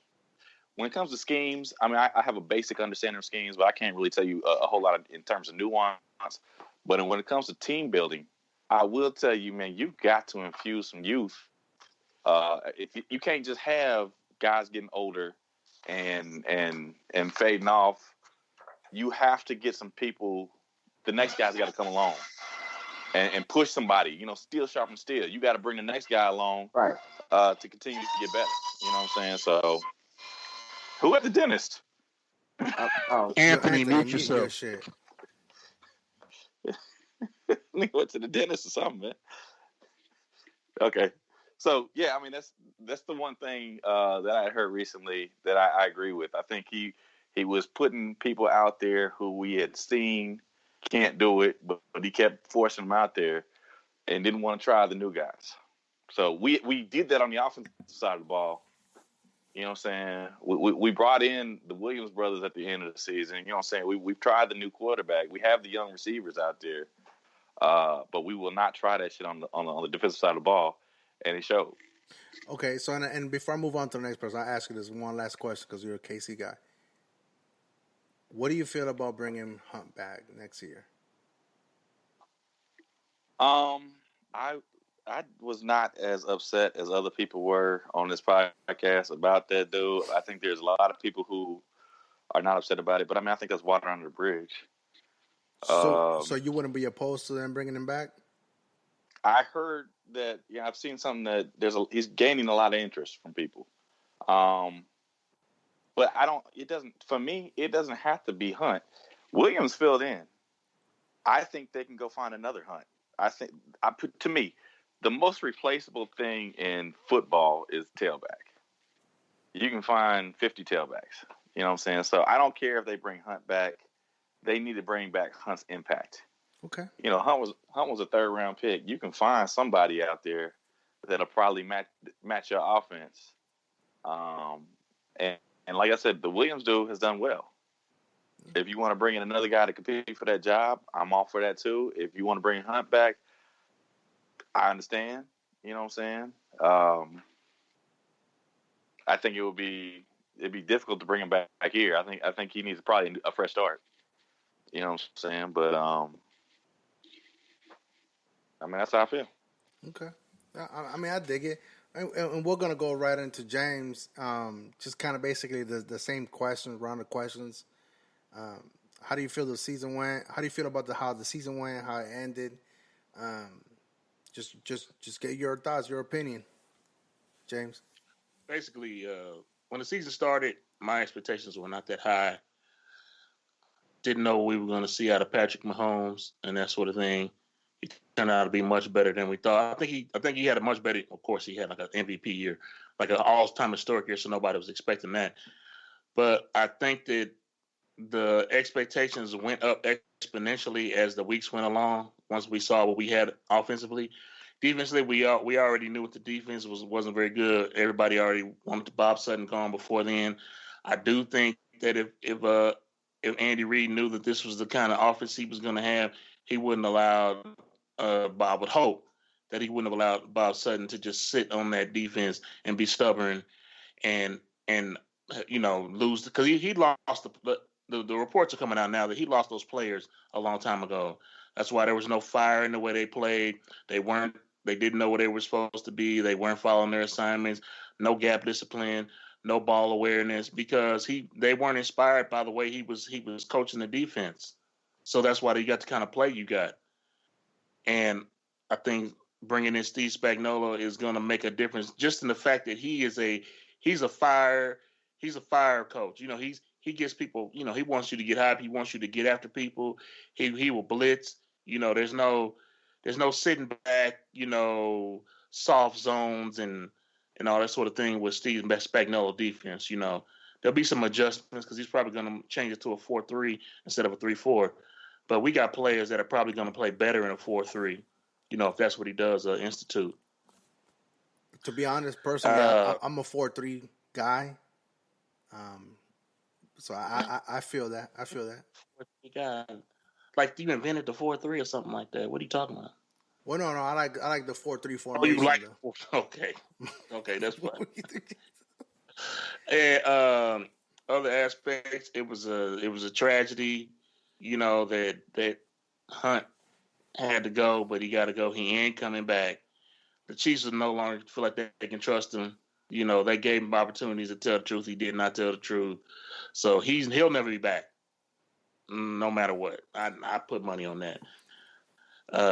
Like Joe said, the tailback is easy to replace. They'll probably draft somebody in the draft that will take his place, or Damian Williams will be our starting running back, and he did a good job. Maybe he's not Kareem Hunt, but he did a really good job. He made make big plays. Ran hard. He needs to stop some of that foot shuffling he does. But for the most part, honestly, unfortunately, the season ended the way I thought it would. I thought that the poor defense would end up costing us a chance to go to the Super Bowl, and it did. I didn't want to be right, but I could see the writing on the wall. But overall, it was a much better season than I originally expected. I was disappointed, but I did enjoy the season, and there was a lot of good football. So going forward, I guess this is my last question to you. Going forward, what would you like to see? What would you like to see them address?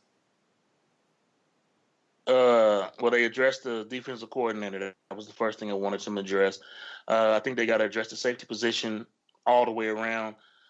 I love Eric Berry, but I just don't see him being our starting safety. And I don't like Dirty Dan. I never did like Dirty Dan. I always thought he was a subpar player that was more of a special teams player than a starting safety. So I think the safety position has to be the first thing addressed. You may not have to address the middle linebacker position, because I think if we go to a 4-3, that'll make it a little bit easier on the defense, on the running, on the linebacker, the middle linebacker position, and that sort of thing, with the four guys up front. That could address going to the 4-3 could address a lot of problems for the front seven. Right. But the safety positions got to be addressed. Probably maybe a corner or something like that. Yeah. Everything else, the offense, I have no issues with. Maybe an offensive lineman or two that might shore up that middle part. But for the most part, I think the offense is good to go. Yeah, you touched up on the. I mean, if they switch over to a 4-3, I still think they have to go get an interior lineman out there. I don't know if you go after it in a draft, or if you go into it, get a veteran to come in there, because I know Nadi. I know he's a Florida State guy, and I'm a Florida State guy too, but I think he'll be better suited for a 4-3 and not a 3-4. I don't think he's a true nose tackle. Yeah, I think he'll be. That's kind of what I mean. Like, I think some of those players are out of position. I think you'll see. Yeah, I definitely think you'll see that. Yeah, I'll be curious to see where they get that. I think you'll see like Nadi and Chris Jones in the middle, honestly, and I think you'll see like maybe Houston on one side of the D line and Speaks on the other side. Maybe run like a modified 4-3 with Houston on one of the ends. I can see that. It just only has to be a modified 4-3. They can run a standard 4-3. Hey James. Why we talking football when nigga ain't got no team? But we're talking schemes and formations, though. I mean, it's. Well, the nigga ain't got no team. But we're talking names and formations. Are you back off? I didn't know if he was back on or back off the bandwagon or whatever. We're talking about nigga ain't got no team, professional. Okay, but anyhow, you talk about like addressing the cornerback position. I mean, yeah, there was a lack on there. I know that the Chiefs in the last year or so, they lost one of the high profile. Two high-profile DBs, didn't they?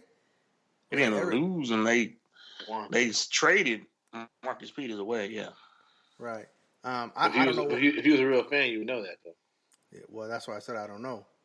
At the end, you just open with that. Okay. Well, I don't know. That is not.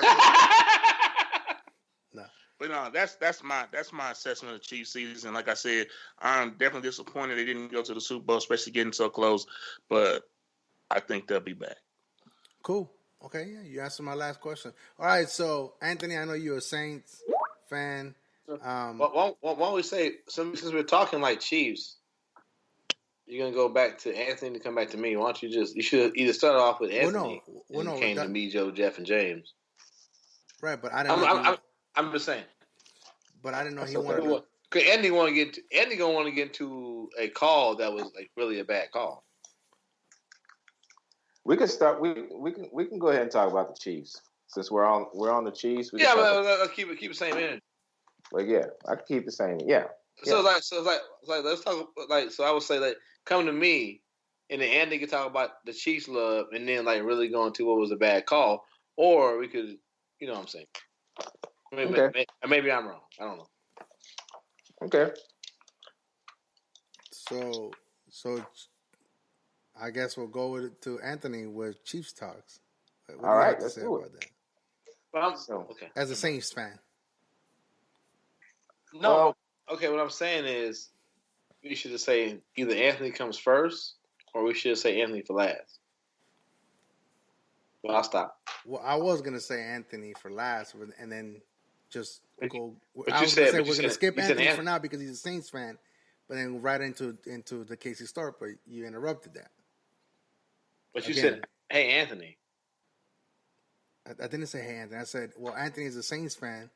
We're going to skip him. We're going to go into the Stork. Oh, okay. My bad. My bad. Anthony's probably not saying anything I thought too, though.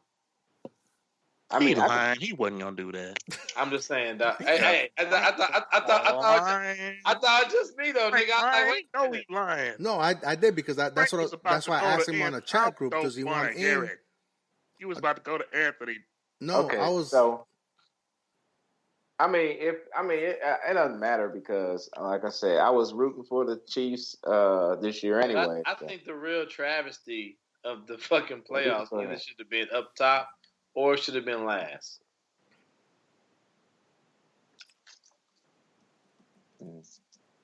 How we gonna play it? I don't know. You know what? Yeah, so. Anyway, I'll jump in. So Tasmanian Joe and James pretty much said everything I want to say, and yeah, within our chat group, Facebook wall, text message, the fuck, we gave James a hard time. It's real easy to give niggas a hard time when you have making jokes. But yeah, the defense for the most part has been trash, and even it was funny because the guy who recruited me to go to Washburn, which was my first college I went to play football, even he was like, "Oh, Bob Sutton." During that time, the Chiefs had the highest rated scoring defense, and I'm like, "But yeah, coach, they also gave up how many points during this time? They also gave up how many yards during this time? So we're gonna talk about real numbers." And I get it. That's all. That's fine. That's great. But yeah, I mean, I'm not sad Bob Sutton's gone. To cap the season, in the playoffs, I can't say particularly that it was all on the defense because there were times where, especially in the playoffs, we had a very high scoring offense that did not show up. And then you go back and look at the history of Andy Reid. There are also times as a coach, he has been shown to be outcoached in the playoffs. There's no reason. There's no speculation of why he's most winningest coach to appear in the playoffs with no Super Bowl wins, right? It ain't shocking. It's not a fucking mystery. You don't need Sherlock Holmes to figure that shit out. The motherfucker gets outcoached. I get it. That one year with the Eagles, you got Donovan McNabb, who was a hoe, and you got motherfucking T.O. out there playing with a broken leg who was out there balling. I don't know. Is it player personnel or is it the coach? I have no idea. But, yeah. I mean, as James said it, I didn't think the Chiefs were going to be, horrible this year.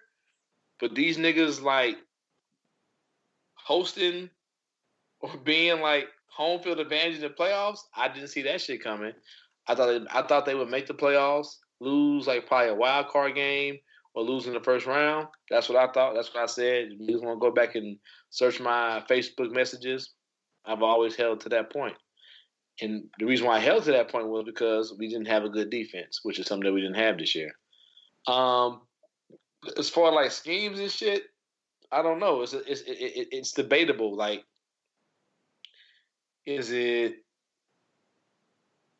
I have a cornerback that can't play man coverage, so I play a soft 2? Is it I have a safety? Example, I actually went to the last Denver game here at Arrowhead, and actually saw like Parker, it's like, yeah, I ain't never played NFL. I played college football. That was the last level of football I played at. But as a college football safety, if I'm the deep safety, there's no need for me to come up when the fucking quarterback is rolling out on a pass play towards me. I need to get depth and realize that if the outside receiver ran across my face, there's probably going to be a receiver coming behind my back or trying to come behind my back from the outside. That's just basic fucking fundamentals of trash goes in, trash goes out, fucking defensive cornerback, defensive safety type shit that our cornerbacks and safeties don't know. So is it what they're being taught, or is it just? Dude, I think they just tuned them out after a while. Honestly. Yeah, my bad. Like, it got real quiet. I didn't know if they used to hear me no more. But like, yeah, they probably tuned them out though. But at the same point in time, you can tune somebody out. You know what I'm saying, James? But at the same point in time, that's the basic fundamentals of like high school, nigga. High school, I was taught at that trash goes in, trash goes out. So if you run if like when I played cornerback in high school, right? So if I'm a cornerback and we playing a cover 2, and I got the cover 2 flat as a cornerback, I know my safety's over the top. I don't go chasing.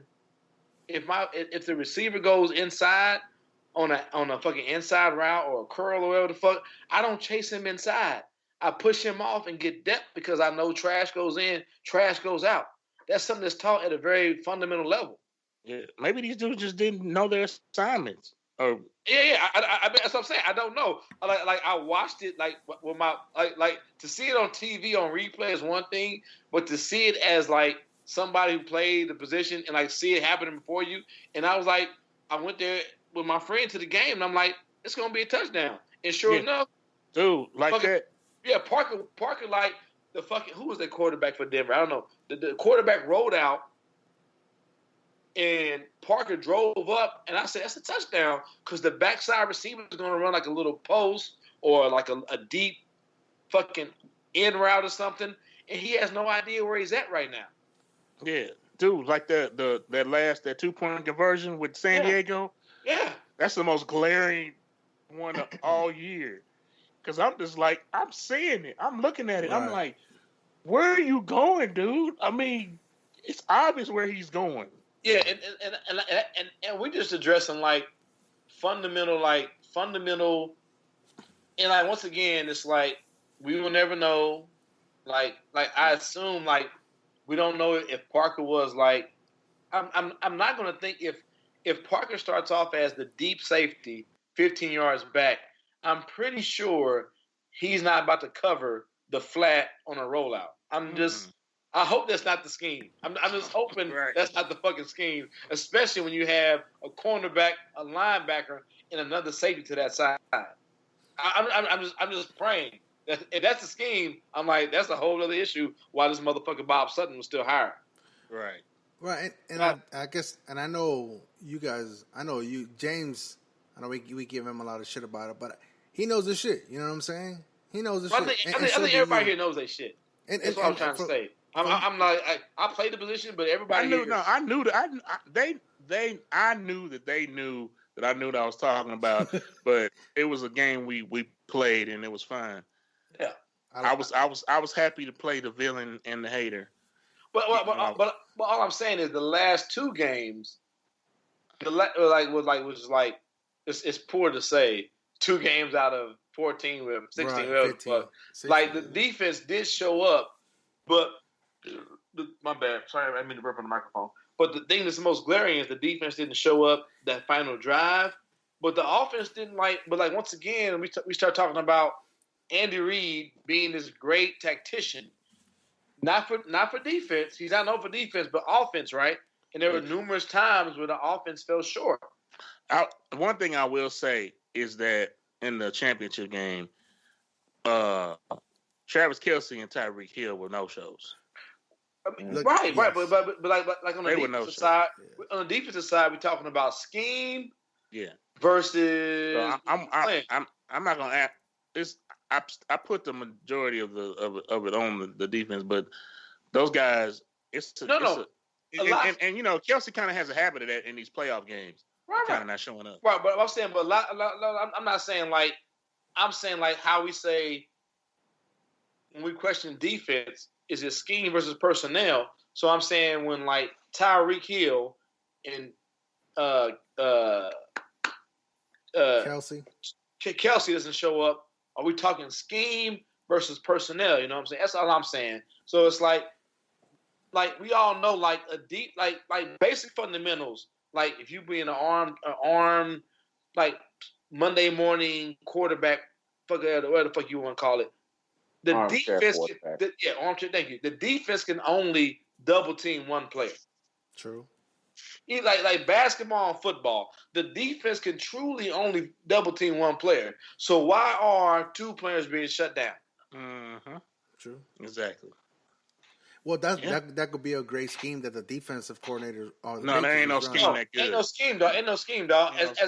As a nigga who played, you can't double two players and somebody else not be standing wide. Right. But apparently it happened though. Especially as a court. No. Like it's one thing if a team runs like a true pro set. A true pro set, like I got a tailback, I got a fullback, I got a tight end, and maybe I have two wide receivers. You can scheme that shit, but the Chiefs don't run a true pro set. Right. At any point in time, they have 5 wide receivers, right? Yeah. Right. Even if they have 4 wide receivers, they have a receiver come out of the backfield, and they might leave the running back in, and the tight end still out there. So there's still 4 or 5 receivers out there running around, right? Yeah, you can only double team one receiver. Right. That's it. That's all. Unless you send in 2 or 3 defenders to blitz. Yeah. That's it. So I need if somebody can prove me wrong, put it on paper. Show me where you can double team 2 fucking receivers and send more than three defenders to the quarterback. It ain't gonna happen, bro. No. So then that falls on Mahone then if he's not reading the play right. It's either once again. That's why I said, is it the scheme or the personnel? If we're going to question, and like once again, we see it time and time again with Andy Reid. Also, when he gets in big games, does he get out coached? But isn't Mahomes? Okay, so here's where I'll say this, and I guess playing devil's advocate, but I don't want to. But isn't that on Mahomes to read the coverage? But also, what are the plays? That's what I'm saying. Is it personnel versus scheme, pimp? Yeah. I'm just asking. I'm not telling you. That's why I'm saying, is it on Bob Sutton or is it on the 11 motherfuckers out there on the field who can't make a fucking tackle in the backfield? Yeah, it's hard to see. Here's the thing, though. I'll say this: is it on Mahomes for that whole first half, or is it on Andy Reid for that first half? Exactly. It can't all be on both. Well, I'll go back to the first. Also, here we go. Mahomes can't be this dynamic, earth-shattering, world fucking phenomenal player. I get it. The first couple of plays, oh shit, coach. These niggas throwing shit I ain't never seen before. But the coach got to put something in that they ain't never seen before, right? Yeah. But I guess the argument to that would be if your quarterback if they busting through that line and he's on the run, you can't call 7-step drop plays. You can't. You gotta make it quick. You gotta give him plays so we can get that ball out. 3-step, maybe 5. Boom, pow, get it out. Hey James, what New England do? When the last time you seen motherfucking Brady take a 5-step drop?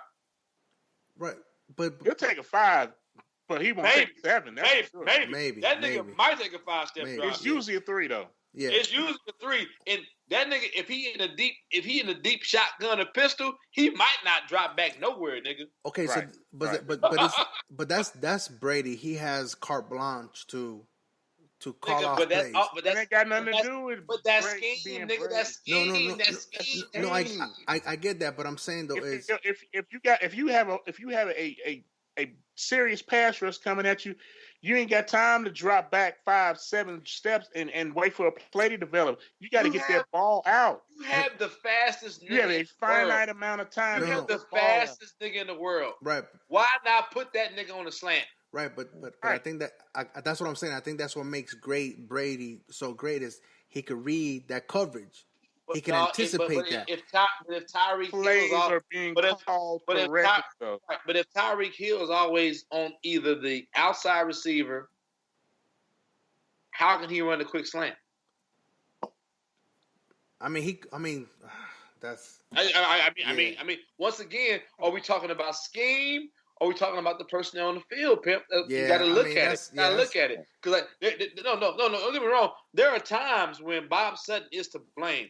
Why the fuck is the safety playing 15 yards off the fucking ball when it's 3rd and 10? So then what we're saying is, you know good and goddamn well they're gonna run a slant to Elderman. So okay, why the fuck? So then the great. So then, if I'm hearing you correct, so the great season, the historic season that Mahomes has, Andy Reid has to take credit for it. Then. Yeah. Bro. He's a second-year quarterback. Of course, always going on these extreme. Hold on, Joe. I mean, hold on. My bad, James. Motherfucker, come on, Pimp. No. Brady, hold on. Brady don't go without the hoodie, dog. Am I not wrong or right? When the hoodie do bad, Brady do bad. When Brady do good, that's the answer to our question right now. Then it goes in hand. It's hand in hand. So then that goes to our question, though. That answers our question. Then, if Brady and hoodie, if Brady doesn't have the hoodie, then Brady doesn't go. Ladies and gentlemen, there's also degrees. No, there's also degrees to it, man. Here's what I'm saying, Frank, is that yes, Reid has done an excellent job because he's got us to the position. But the question about Reid is not whether he can get to the championship game. The question is, can he get past the championship game? Can he win? Can he win it all? Right. And then you are in rare air. You're not talking about is he better than the Browns coach. You asking is he better than the Patriots coach? And he has not proven to this point that he can be better than the Patriots coach. True. I mean, I'm not going to argue that. Yeah. A nigga took an 8th round pick to become the GOAT, nigga. But also, you got to look at the game before this one. There was no passing touchdowns. What? But I'm saying though. So what did you want Mahomes to do though, or what did you want the offense to do? When I think I feel like they when you challenging a nigga with 5 fucking Super Bowl rings, you have to put points on the board. What else I don't want him to go down 14-0 at half. What do you want me to say, dog? What do you want me to say? Like what James is saying, like at the end of the game, the defense got to get a stop. We basically saying the same thing, right? The defense did get stops at the beginning of the game, but the offense can't get field goals. When you're playing they against, didn't even get field goals. You know what I'm saying? When you're playing against a nigga who has 5 fucking Super Bowl rings, my nigga. 5 fucking Super Bowl rings. You can't get field goals, nigga. You can't get nothing. So you gotta get something. So let's go. Okay, so good, because that's what I wanted to talk to you guys about. So what? Obviously, in hindsight, the field goal gets you into the overtime. It worked out in that moment, but it didn't. Ultimately, it didn't work out. So did you want? And we were talking about it on the messenger. So why not take a couple more shots down to the end zone? I think he kicked it with 11 seconds. They had a timeout and they had 8 seconds. No, they had 11 seconds. They were what in the second they down. They had no timeouts though. No, but you could do a throwaway though. If you know you're gonna kick it. Why are you gonna also get a pick, get a fumble, get a sack. So but you just said that we're playing against a 5-ring coach. Right. In the first second quarter, that shit matters, dog. Everything in context, Pimp. Everything in context, Pimp. Right, that's also what I say in the chat group, right? Everything in context. Right, but in the first half, y'all niggas weren't getting points. Right, but now we here. We shouldn't be here. We got to push it to the next quarter, dog. Right, but now we have. But exactly. But Andy Reid, you know what you have in your defense. And you know what you could expect from them. And Andy Reid was like, "I hope we get the coin flip." So okay, that's what I'm asking you. It's like, how do you guys feel about that call? That coin flip at home. It's a coin flip. That's what you're relying. You're hoping the coin flip goes your way. And let's not forget. At least you give you if you take the almost sure, because you got a good kicker. If you take the almost surefire field goal, you give yourself a chance. And let's not forget a chance to actually win the game. If you go for it and you screw it up somehow, you throw an interception, you've ended the game. Let's not forget the defense had gotten stops, not consistently, right. but they had gotten a few stops to allow us to get back into the game. Shit, we were fucking lining up in the neutral zone away from entering the game in regulation on defense. There we go. Mm. Yeah, I mean, what I'm saying is, it's like, I know it's hindsight, and that's basically what I'm trying to play is like hypothetical. It's like, you know what the outcome is already. We know that we lost. I don't like having. I like looking at what was presented to me and saying this is what you know happened. that the ball's coming. You have a 50% chance of Brady having the ball back. What do we always say? You don't want Brady with less than 2 minutes on the clock. And you have a fucking 25% chance to get a touchdown. 31st worst defense. What's the higher outcome, my nigga? You all over the place now, Frank. Now you talking about 2 minutes left of the game. We talking about the end of the game. There was 39 seconds when point? They got the ball. They made 2 plays, got into field goal range. They took one shot at the end zone. It didn't work. And so they went ahead and said, let's go ahead and kick the field goal because they were out of timeouts. There was nothing else to do. Timeouts. Okay. That was the only viable solution is to take the field goal and give yourself a chance. That's the chance. That's the best thing Andy Reid did that day, nigga. Yeah. Besides, I think he should have put Tyreek Hill in the motherfucker. He should put Tyreek Hill at the slot and fucking ran quick slants all day. Frank, you will never be my GM or my coach. No, but what I'm saying is going to the argument that Winston had is like, you know, you're going up against Brady. You're going up to I'm done arguing about it. A 5-ring Go coach. ahead. It's not an argument. I'm just saying it's not an argument. I'm just saying though. Would you rather see another shot in the end zone before you take that field goal? That's what I'm asking. I mean, but the thing is, though, you're not. If you don't have a timeout, you're not guaranteed another shot at the end zone, right? But a field goal. But that's all we're saying. Frank, we had no more time. We had no more timeouts. If you catch the ball at the 10, get tackled at the 5, the clock runs out, the game is over, you lose. This was the only logical thing to do. All I'm saying is just throw it out. You could throw it away, they ran though. a cover fucking 3 on that shit, man. Them motherfuckers had 3 safeties in the end zone, man. They were not going to allow you to throw it in the end zone. You were going to have to throw it underneath and risk getting tackled and run the game out. This shit was set up to do nothing but fucking kick. Hey, this is the same coach that picked the nigga off from the motherfucking 3 in the end zone. Mm-hmm. Okay, I mean that's right. So Bob Sutton is fired. What do you see? Well, what do you want to see happen with the Chiefs on the defensive side? But we all talked about though. Like it's like you can get this high rated coach though, and I mean nobody said this, but it's like we gonna get a Lamborghini body, but we still got a Ford Pinto engine, this motherfucker, right? So are we gonna get some motherfucking cornerbacks? We're gonna get some defensive backs across the board, right? Like Sorensen, he did play better. I'm not a fan of him. He still makes dumb plays. We still don't have a safety that can cover anybody past 10 yards, right? We still don't have cornerbacks that can cover a motherfucker for more than 3 seconds, right? Well, that's what I'm saying.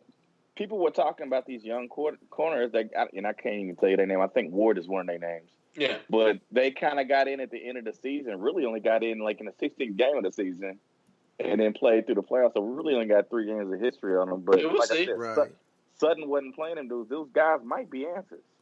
They might be, but I think especially in this league because you can't press, you can't do a lot of shit. Safety play is really the big thing, and right now we don't have great safeties. And I think James brought that point up. And that's what until we have a decent or good safety that is someone who can come up and make a tackle, but also someone who can cover a deep half. Unless we got defensive linemen that can get to the quarterback, or we got some great scheme where we're just blitzing everybody, and the quarterback only has a second to get the ball off. It's still gonna be to me. Yeah. So there's work to be done on the defensive side. This is another thing I've been thinking about. I think that the Bob Sutton style defense, bend don't break. Bend don't break, was probably better under Alex Smith because we had more ball control. It was about ball control. It was about making sure that the game didn't get out of hand. So you might give up a bunch of yards, but we're not gonna allow the 50-yarder. You know what I'm saying? The bomb over the top. And so with that kind of ball control offense, I think that might fit better. But I think the offense, the style offense you got this year with Mahomes, where if you're behind, you don't give a shit. You can come back from that. I think it might make more sense to go with a more aggressive style defense and try to limit the shit up top. If you get them, if they get behind you once or twice in the game, cool, because we don't get behind you 3 times. You know what I'm saying? Yep. So I just think it was time for a change. I don't know about Spagnuolo. I just know the name. I know that he was a head coach in this league. But also, I mean, like Joe talked about the young cornerbacks. Ain't nothing wrong with that Williams kid, man. He a young kid, man, and I think once he starts to learn how to read, plant his foot, and get yards, it'll be all right. I mean, it was Hunt. Also, before Hunt got drafted, what was he? A nigga out of Toledo that no one really knew about. Yep.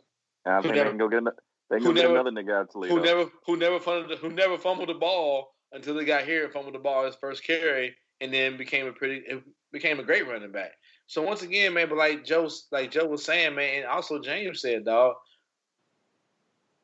decent to good running backs are a dime a dozen in the NFL, unfortunately, especially in the pass-happy league. You look at the motherfucking Pittsburgh, Le'Veon Bell, who was like, I love to watch that nigga run. But old boy did a good job. And he wasn't the reason why they lost that motherfucking didn't make it to the playoffs either. So don't forget that either. Everybody won't talk about it. So it's like, you know what I'm saying? Like that Williams kid, he's pretty good. So we'll be all right. But the main focus should be the defense. All right, cool. I mean, that was good Chiefs talk. And I guess since we have a Saints fan here, we'll let him vent. And he's still crying? He good? I mean, this is eventually partly a mental health for people of color, and in this case, we have a Saints fan that's feeling heartbroken. Go ahead, Anthony. The platform is yours. You got 10 minutes. All right. As far as the season went, it kind of started off a little rough. We did lose our first game of the season to the Bucks, who were trash. Yeah, the Bucks were trash. But then, I mean, soon after that, actually the next game, we were on a tear. I think the Saints did. I think, in my opinion, they did well. They did outstanding. Drew Brees was Drew Brees. Alvin Kamara, he cut up. Who else? Mike Thomas, he was. Can't guard Mike. Basically, the offense was pretty good, pretty decent. The defense had a lot of growing up to do this year. Basically, I felt that. What is that man? What is his name? Dang it. I can't think of his name right now. Yeah, on your own, nigga. We don't watch that team. Right. I know y'all don't. Not the names, nigga. Not the names, nigga. Cam Jordan. Figure it out. I feel that Cam Jordan and Marshawn Lattimore pretty much carried the team. Carried the defense, I would say. Like I said, Drew Brees was Drew Brees, as always, But when it came down to it, how it ended, I was highly disappointed. And it was not because of the play of the Saints or that the Saints were not scoring or anything like that, but everyone knows, it was the call, or I should say no call, heard around the world. That's what was disappointing. And the reason why, to me, it was disappointing was because we would not know how the real outcome would have been if that call had been made, we wouldn't know what the outcome of the game would have been. And that's like the most disheartening thing when your team that you expect to do well has been robbed or cheated out of a victory because of the refs, I would say, neglect of doing their jobs correctly. But anyway, great season. The Saints are still, still my number one team. Will always be my number one team that I root for, and that's it. That's basically it. Thank you, Anthony. I know one of you guys wanted to react to a Chiefs call on Mahomes versus Brady. Forget who it was.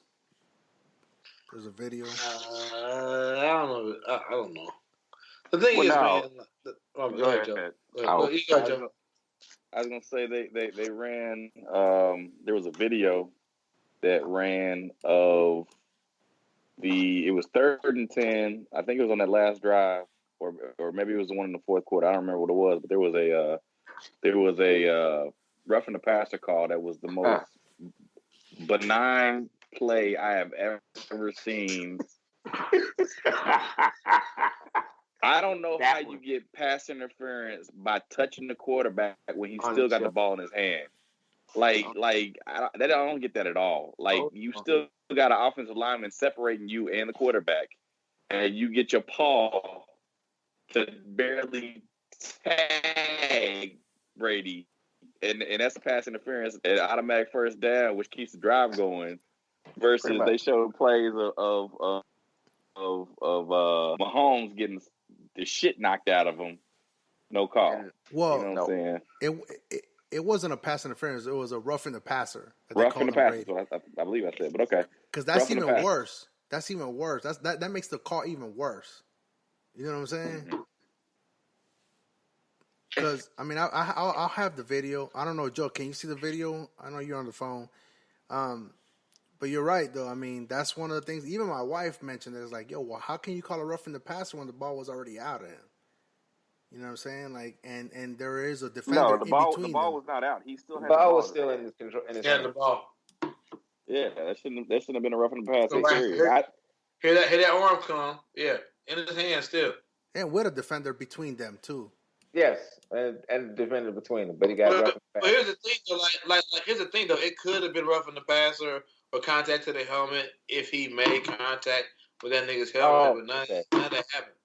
Or at least call a face mask because he did touch the face mask. I'm just, that nigga barely. I know he did. I know he barely. I mean, he nicked it, bro. I mean, nigga, maybe. Tom Brady's shoulder pad may have pushed his hand into that nigga's face mask. Yeah. I thought that was a bullshit ass call. There's also a video circulating the internet, interwebs or whatever about with the referee and Tom Brady and the referee saying, "I got you, I got your back." He's patting him on the butt. He got a pat on the butt too. Oh man. I mean, all that's good. But everything we covered here, everything we covered about the Chiefs, them niggas lost the game. That's it. I'm sorry. As a longtime fan, diehard fan, the Chiefs lost the fucking game. Yeah. All right. Any final words on the Saints or the Chiefs or anything like that, or Super Bowl predictions? I'll say the same thing about the. Despite the call and everything, the Saints was. The Saints had the most obvious call. That was like that. That's going to be on some NFL films with the old white dude with the very historic voice narrating that shit. That's going to be for the ages, my nigga. Maybe. Yeah. The Chiefs shit might make it real. I don't know. Maybe. I don't know. But that shit right there, you missed the pass interference and you missed helmet-to-helmet contact with a player, nigga. And you missed contact with a defensive receiver. It's like 3 calls that were missed. Yeah. So it's like I like Chiefs fans, I'm like, yeah, I get it. There's a letdown. But Saints fans, I'm like, yeah, I get it. But y'all niggas was up 13-0. So yeah. Mm-hmm. All right, Joe, James, any last before we go on to the next topic? I don't talk no more about this shit. Fuck that. Next year. That's right. Let's go, Big Red. Let's go, nigga. I'll still be on the bandwagon too, so. Nigga, burn your shirt, nigga. As soon as you get on the bandwagon, I'll go back to standing with or kneeling with Cat. I think I scored the game in like 31, like 38. I just didn't figure it would be the Saints. I mean the Patriots. They had 37, right? Well, the future is promising. So. Not as long as your fucking ass stay out of a T-shirt, nigga. All right, I guess I won't wear a Chiefs shirt no more. All right, man. Hey, thanks everyone, man, for your time. Thanks everyone for listening. Negroraguan Podcast, 10 Meters, the Twin Brothers of Doom, James, Joe, 30 Pieces. I am the KC Stork. And something new we're trying to do here is we're trying to get a little feedback from the listeners here. We want to make y'all a valued member of the show and making sure we're putting out content that you love and also want to listen to. So any of your feedback, always valued. You can reach us at the Negroraguan Podcast at gmail.com. That is the Negroraguan Podcast at gmail.com. And some people might say, how do you spell Negroraguan? And that's going to be NEGRORAGUAN podcast at gmail.com. And it shouldn't matter if it's upper or lowercase. Also, Facebook. We're not public yet, but we're going to push 30 Pieces to make that public. You can always find us on Twitter at Negroraguan Pod. Instagram, also the same thing, Negroraguan Podcast on Instagram. So feedback is always welcome. New thing we're trying to do as we get into the new year. Also showing that we appreciate everyone who gives time to the podcast. So once again, thank you. Lovely show. Appreciate everybody who gives time on the Friday night. 30 Pieces, 10 Meters, Twin Brothers of Doom, James and Joe. I am the KC Stork, and always enjoy the music.